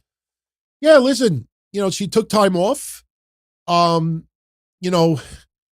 Cargill did not have an indie wrestling career before going to AEW. Unfortunately, she was trained in a way that WWE had to gut it and start from scratch. They had to rebuild everything there was about Jade Cargill. And because us wrestling fans, we always get everything online in a split second. We want Jade Cargill to turn into a WWE superstar in 30 days. And it could take years. And everybody learns at a different pace. Jade Cargill had to redo everything. And it's not just how to run the ropes. It's not just how to sell.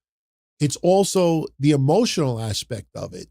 It's also understanding why you do this and why you act like this and why you don't do this and why, remember the infamous story when she said they wanted her to hit somebody with a chair. And CM Punk looked at her, the way she was holding the chair, and CM Punk's like, did anybody ever show you how to throw a chair shot? It's like, no. And she had no idea how to even throw a chair shot. So, she had to relearn everything. And WWE is not going to throw somebody on TV quick because they think, oh my God, we got the black female version of Bill Goldberg in 1996 or whatever year it was, 1997. I understand why WCW threw Goldberg on TV so quickly. At that time, couple of moves, people were losing their shit. It worked. It worked. Doesn't work these days. But back then it worked. Jade Cargill, she's improving. And she's working around the right people. Bianca Belair, Naomi, everybody is helping her. This idea that she was at odds with people in the back was so ridiculous. I mean, I get it. It gets, hits and views and some revenue off of it. But, Jade Cargill, from everything I hear, is that she's a team player, that she really wants it bad. But she wants to earn it. She does not want that stigma, even though nobody in that company would ever say it publicly. She doesn't want that stigma that something is just handed to her because she looks like a superhero.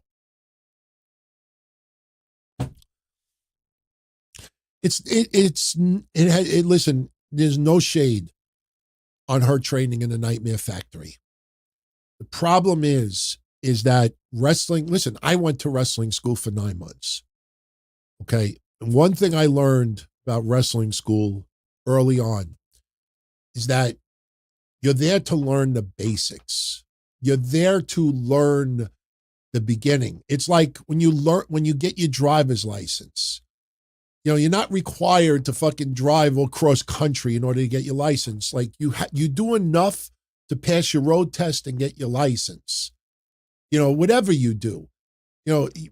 Jay Cargill going to the Nightmare Factories to get the basics down. But now you got to do it for shows, in front of live fans, facing other people. And the problem was the way AEW used her, and the way they put her up against people, she wasn't learning anything from the people in the ring.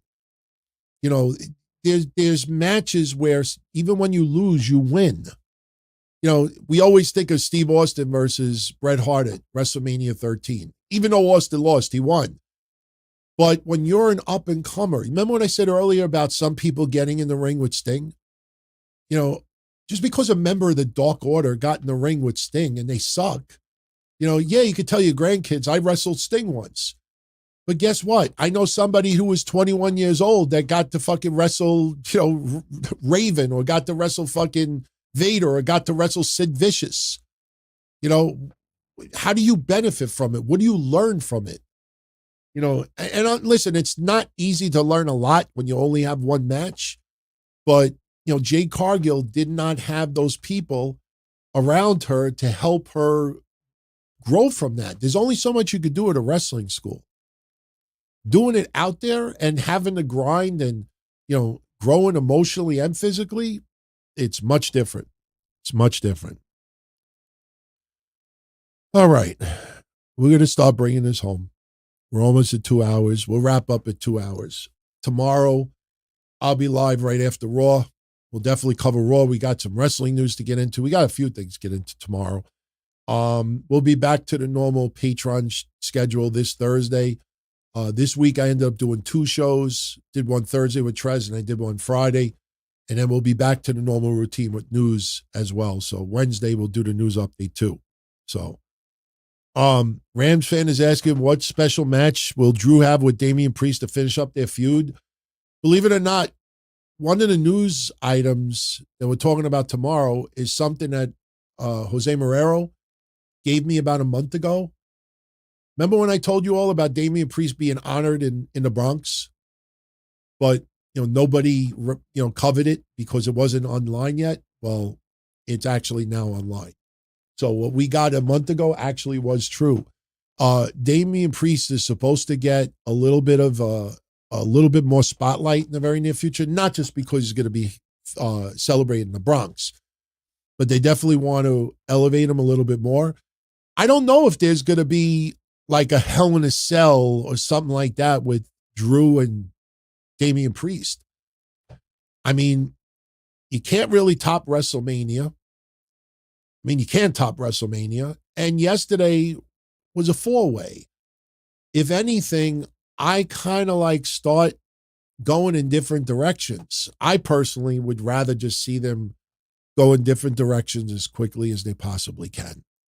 I don't think you should. I mean, they could do something. They could do a no DQ. They could do an I quit. They could do anything.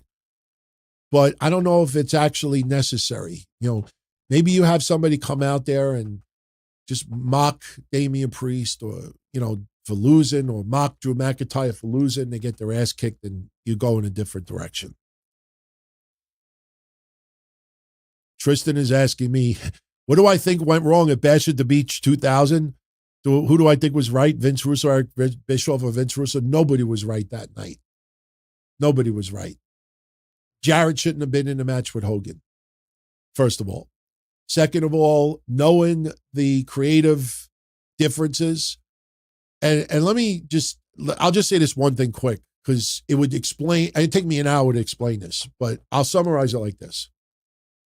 When everybody says, oh, Hulk went into business for himself, well, Vince Russo, had to deal with standards and practices, or creative this or creative that.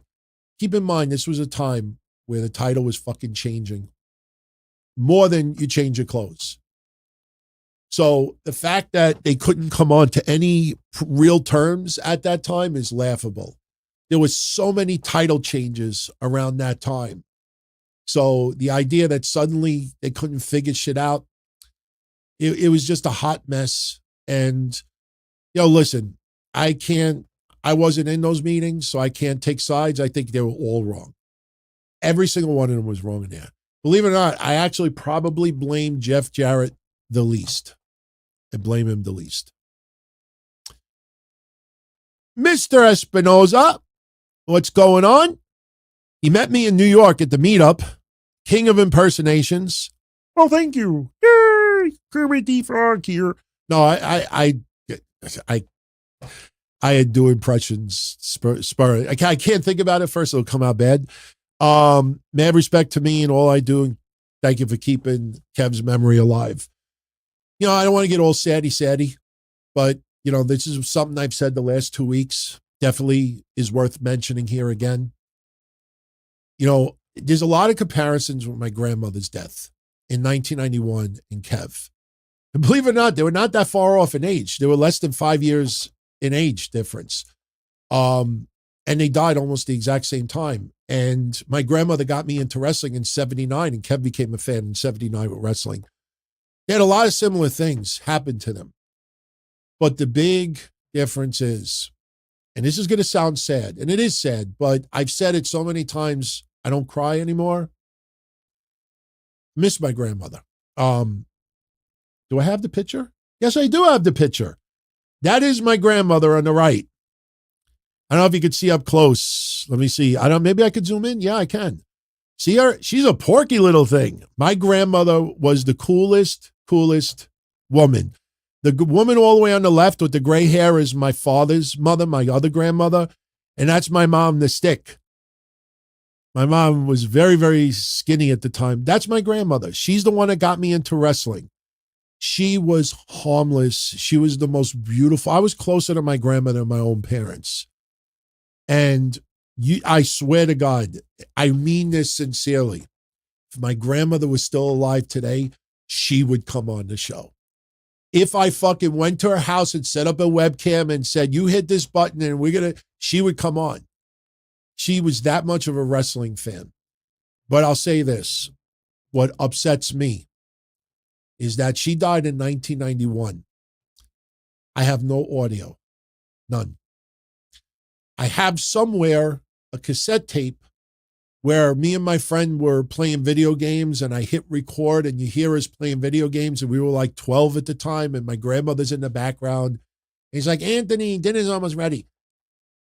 I can't find that tape, but I have no audio.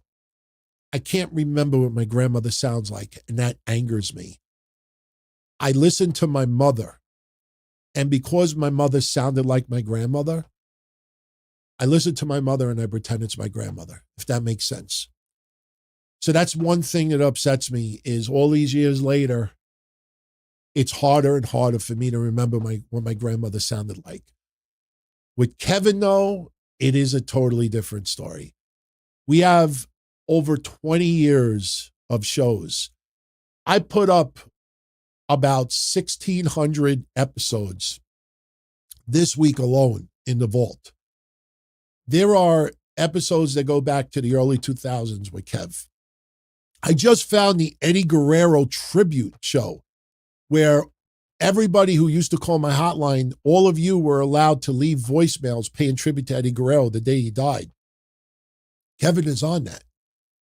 So whatever year that was, he's on that. So his voice, we have hundreds of thousands of minutes. We have thousands of episodes. So his voice will never fade. So that's the difference between my grandmother and Kevin. We will keep his legacy alive. We will celebrate him. We will, there's so much content to look back on and smile and laugh and know that that voice will never fade. It will never fade. Because even when I'm long gone, I guarantee you, and I joked about this on Patreon, I say it here too. You're all going to get fight over this after, but once I'm dead and buried, you all could put all the DTKC shit you want on your channels. I could care less. No estate of mine is going to sue you over it. Put every fucking thing on your server. Annoy people. Let people hear this shit 30 years from now. 40 years from now. Do whatever you want. I could care less. But while I'm alive, it's mine. It's ours. So if anybody does that, we will go after you. I'm not trying to be cold, but that is a fact. His voice will never fade. His voice will never fade. I will tell you, though. Remember the intros we did with Donald Trump and Joe Biden? You all have heard that, right? I mean, I hope every single one of you have heard those audios, right, of Joe Biden and Trump. I don't know if I have them handy. Do I have them handy? I don't think I do. I don't think I do. We're not going to share it now. We're almost going to finish, but you listen to those intros. It is scary how much they sound like. It's crazy how much it sounds like. And I was thinking about this. I'm like, I'm very curious. I have this morbid curiosity that if I send that same company a couple of episodes of Kevin and I doing a show, I wonder what it would sound like if I did an episode with AI Kevin Castle.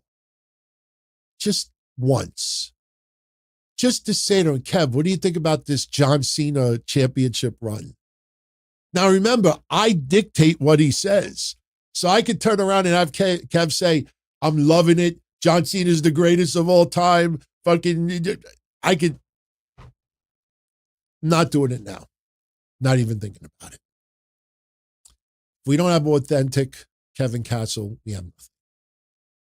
But maybe one day, just for 5 minutes. And you know why I say that?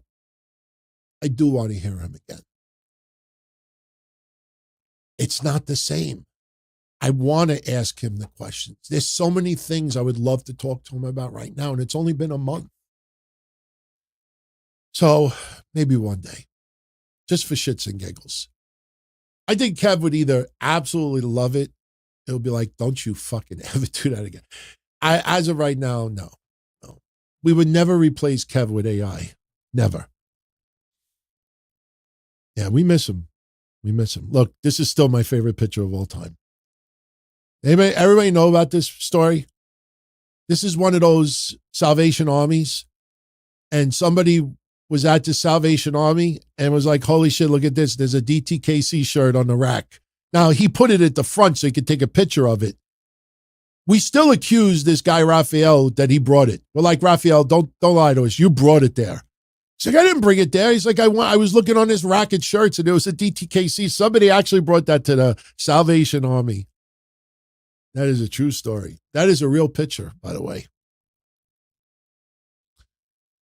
All right. Let's take like 3 more questions and let's jet.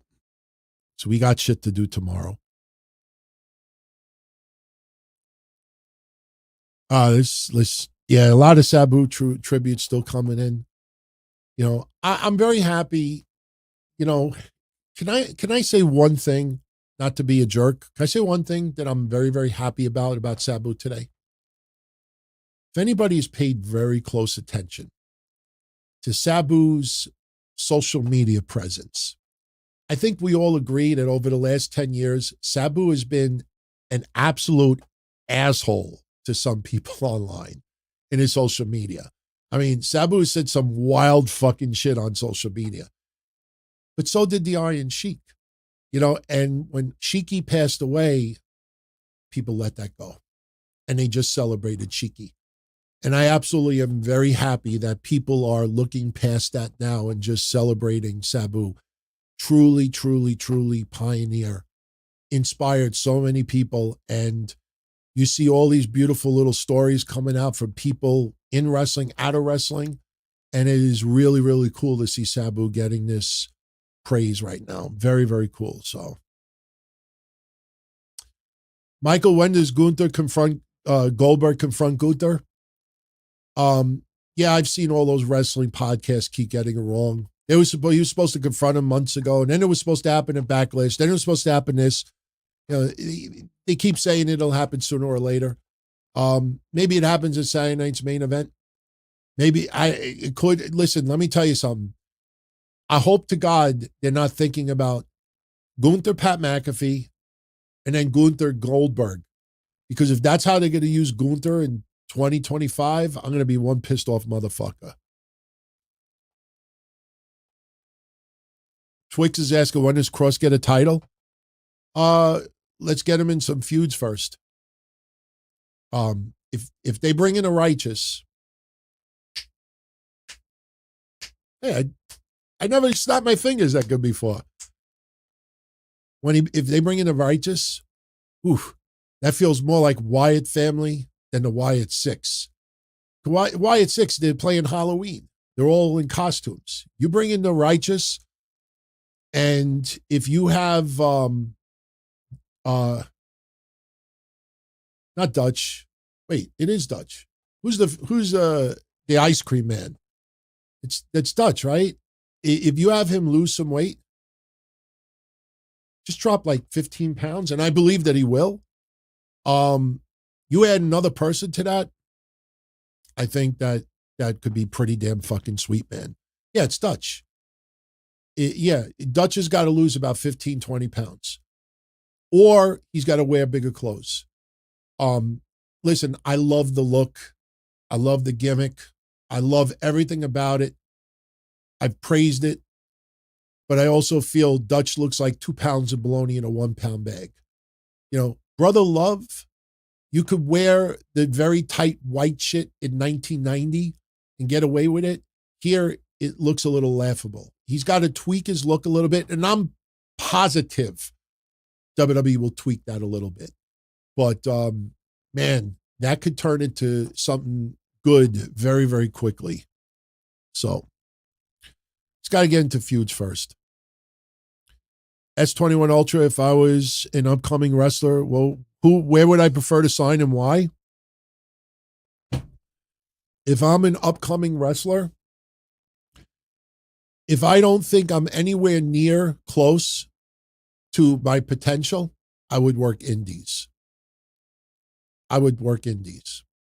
When you feel that you're on the cusp of getting prepared to take it to the next level, not just physically, but emotionally, I would consider NXT.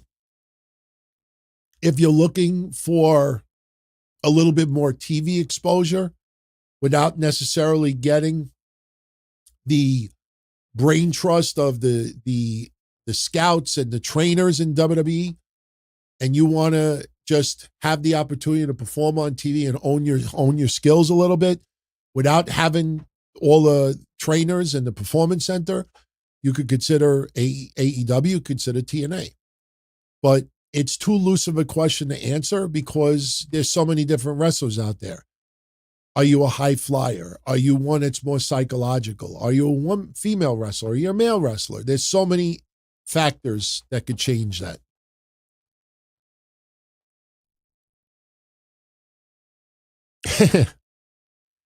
NWA, GCW, MLW. You had to choose one of the three? GCW is more indies. So if you think you're worthy, that you wouldn't embarrass yourself. I know I didn't get a chance to change my shirt today. I went and saw my mom, got home very, very late, literally about 15 minutes before the show started. So that's why I'm wearing button-down shirt today. If you feel that you're good enough to appear on GCW without embarrassing yourself, then GCW, I would say, is the way to go. MLW, it's not a bad place, but I don't know how much growth you'll get from there. If you notice MLW, nobody seems to grow there. Like, they just do what they do, and then they're gone. You don't feel like anybody is really progressing in MLW. All right, let's take 2 more questions, and let's get out of here. The Parks and Things with Johnny. Happy 40 months being a member. Wanted to wish everybody happy Mother's Day as well. Kevon Lewis celebrating 47 months as a channel member. Who had a better impact on wrestling? Which had a bigger impact on wrestling, or better? WrestleMania or WrestleMania 3? WrestleMania. WrestleMania 3, listen, it was Hogan Andre. Steamboat Savage was tremendous, but the next day, even the magazines, they weren't abuzz about Steamboat Savage anywhere near the level of Hogan Andre. Go back and look at time. I mean, for work rate, Savage Steamboat is held up better, but the Hogan Andre was just in a different planet at the time. WrestleMania 1 changed the landscape of WWE. You had the Rock and Wrestling, you had the War to settle the score, you had the MTV influence, and then you had WrestleMania, and then you felt something was building from it.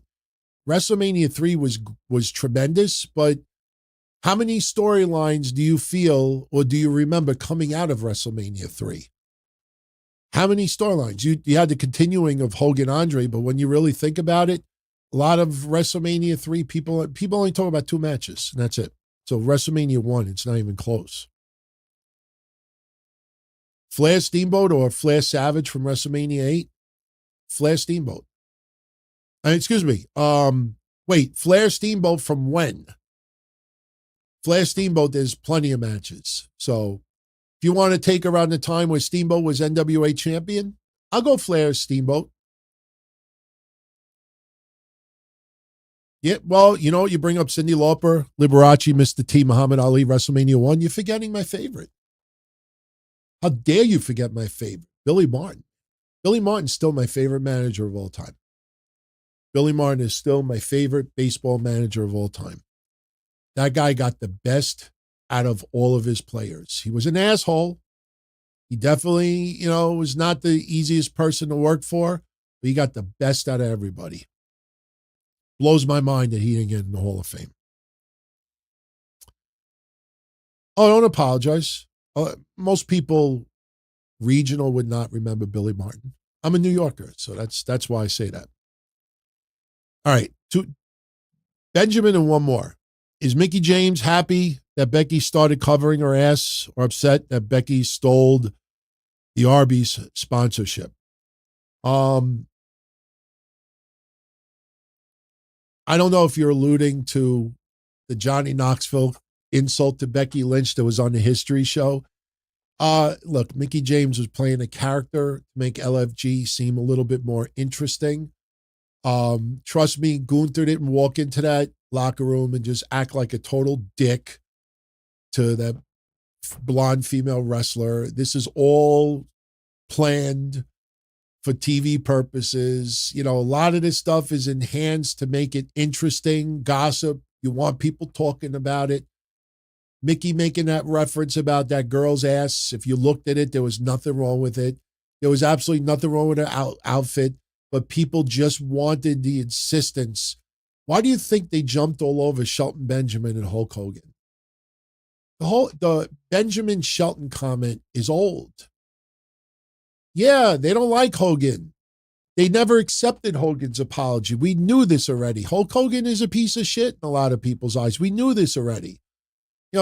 He's just reminding us he's tweeting like the Iron Sheik right now.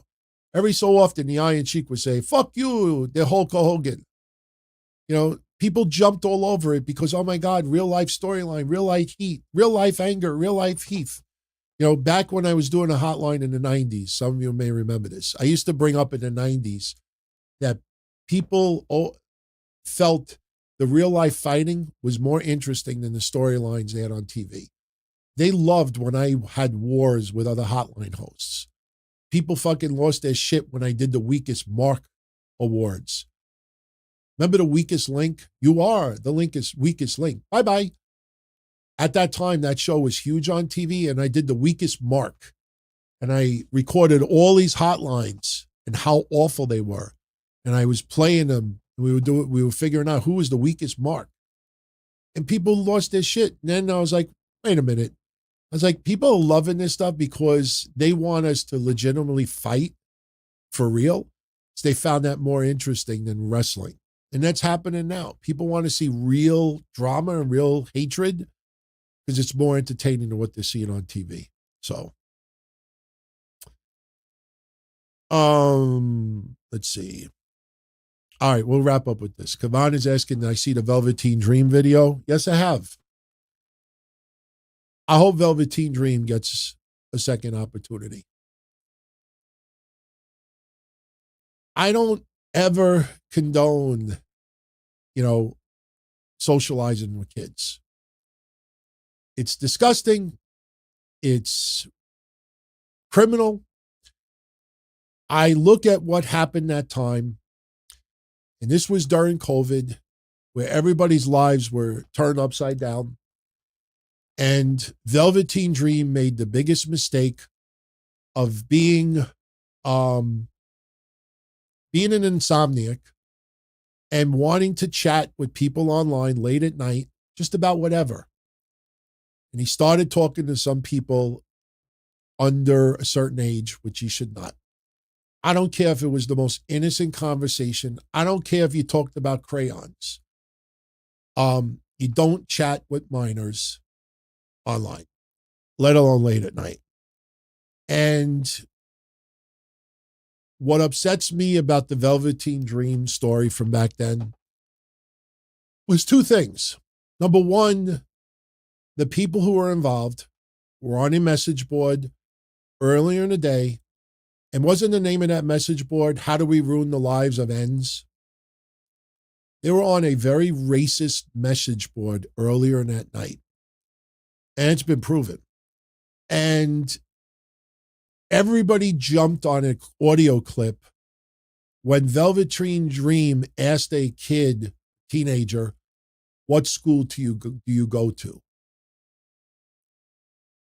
Now, again, he should not have been talking to these teenagers. Will you tell me what is criminal about asking someone, what school do you go to?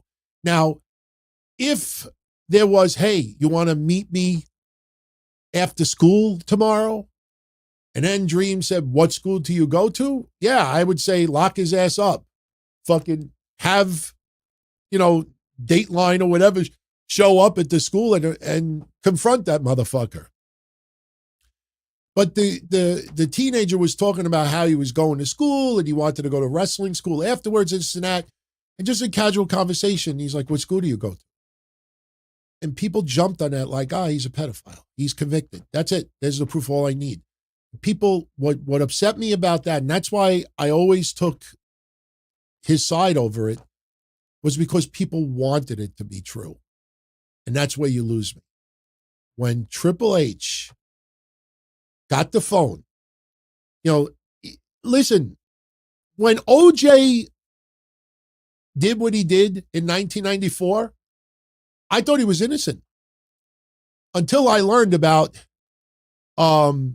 forensic files. Then I learned about DNA. Then I learned about 99.99, 1 in a trillion percentage. Then I'm like, yeah, he did it. All right.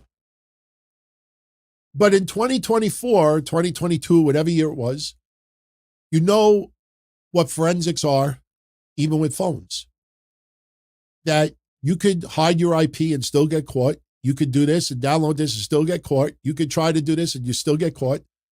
And when Velveteen Dream gave his phone to the WWE and said, go scrub it, There was nothing showing that he installed a program and bleached his phone like Hillary Clinton did. There was nothing showing that a whole bunch of stuff was deleted. There was nothing in the phone that showed that he did anything wrong. And people refused to accept that answer. And when you show me that WWE spent thousands of dollars, it's been proven. They spent thousands of dollars to have that phone forensically. And listen, they weren't the only ones. Detectives were interested in this story too. Came back clear and people got mad. That's where you lose me. When you want, just let this sink in. You have people, even today, that want to convince you that he tried to solicit a minor and send nudes to them. Why would you want to be convinced that that's true? Why do you insist that to be true? That's sick. That's sick. You hear that somebody had their phone scrubbed. I don't believe it. No, you don't want to believe it. And that's where you lose me. And that's why I always felt he deserves a second shot. He deserves a second shot. Listen, if something comes out later on, fine. I will crucify him just like anybody else. But there is, if he truly did something, I think detectives would have done something by now. I don't think they would have given him a pass.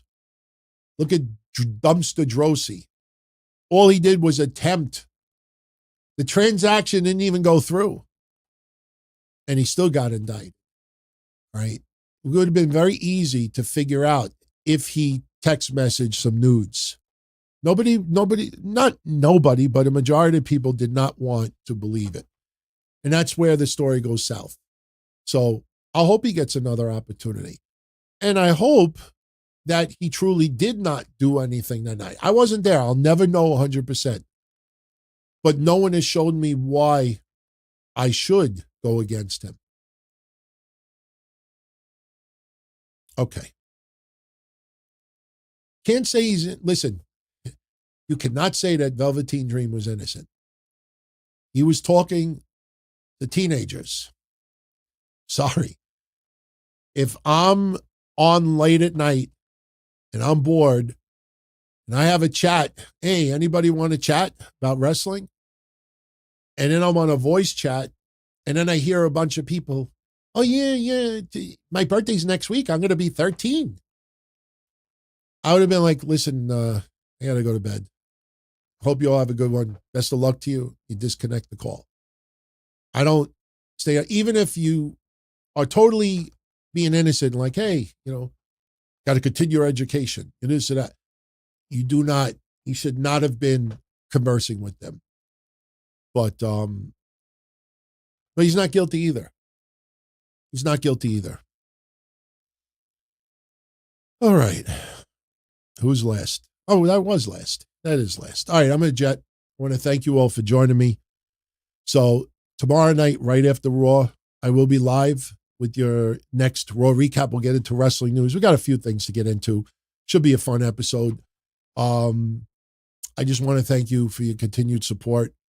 I appreciate all the support on Mondays. A lot of you have tuned in the last couple of weeks. You do feel those little moments that I'm about to ask Kev a question or expect a rhetorical answer or response, and there is none. So it's something still to get used to. It's very strange too. Very strange, but his legacy will continue on, and I will keep the shows with the DTKC spirit going. I don't hold back like I used to. And, I think he would be very, very happy to see where everything is going. So let's hope wrestling just holds up as well. I think wrestling will ultimately be fine. I really do. But, we definitely need to call out stuff when worthy, good or bad. So be well, everybody. Much love. Catch you on the next one. As far back as I can remember, I always wanted to be a podcaster. For me to live any other way was nuts. To me, those goody-good people who worked shitty jobs for bum paychecks and took the subway to work every day and worried about their bills were dead. I mean, they were suckers. They had no balls. If I wanted something, I just took it. I ran everything. I paid the bills. I paid the host. I even paid the masked maniac. Everybody had their hands out. Everything was for the taking. We always called each other good fellas. You would always hear from somebody. You're gonna like Don Tony. He's all right. He's a good fella. He's one of us. But if you're part of my crew, nobody ever tells you they're gonna get rid of you. It doesn't happen that way.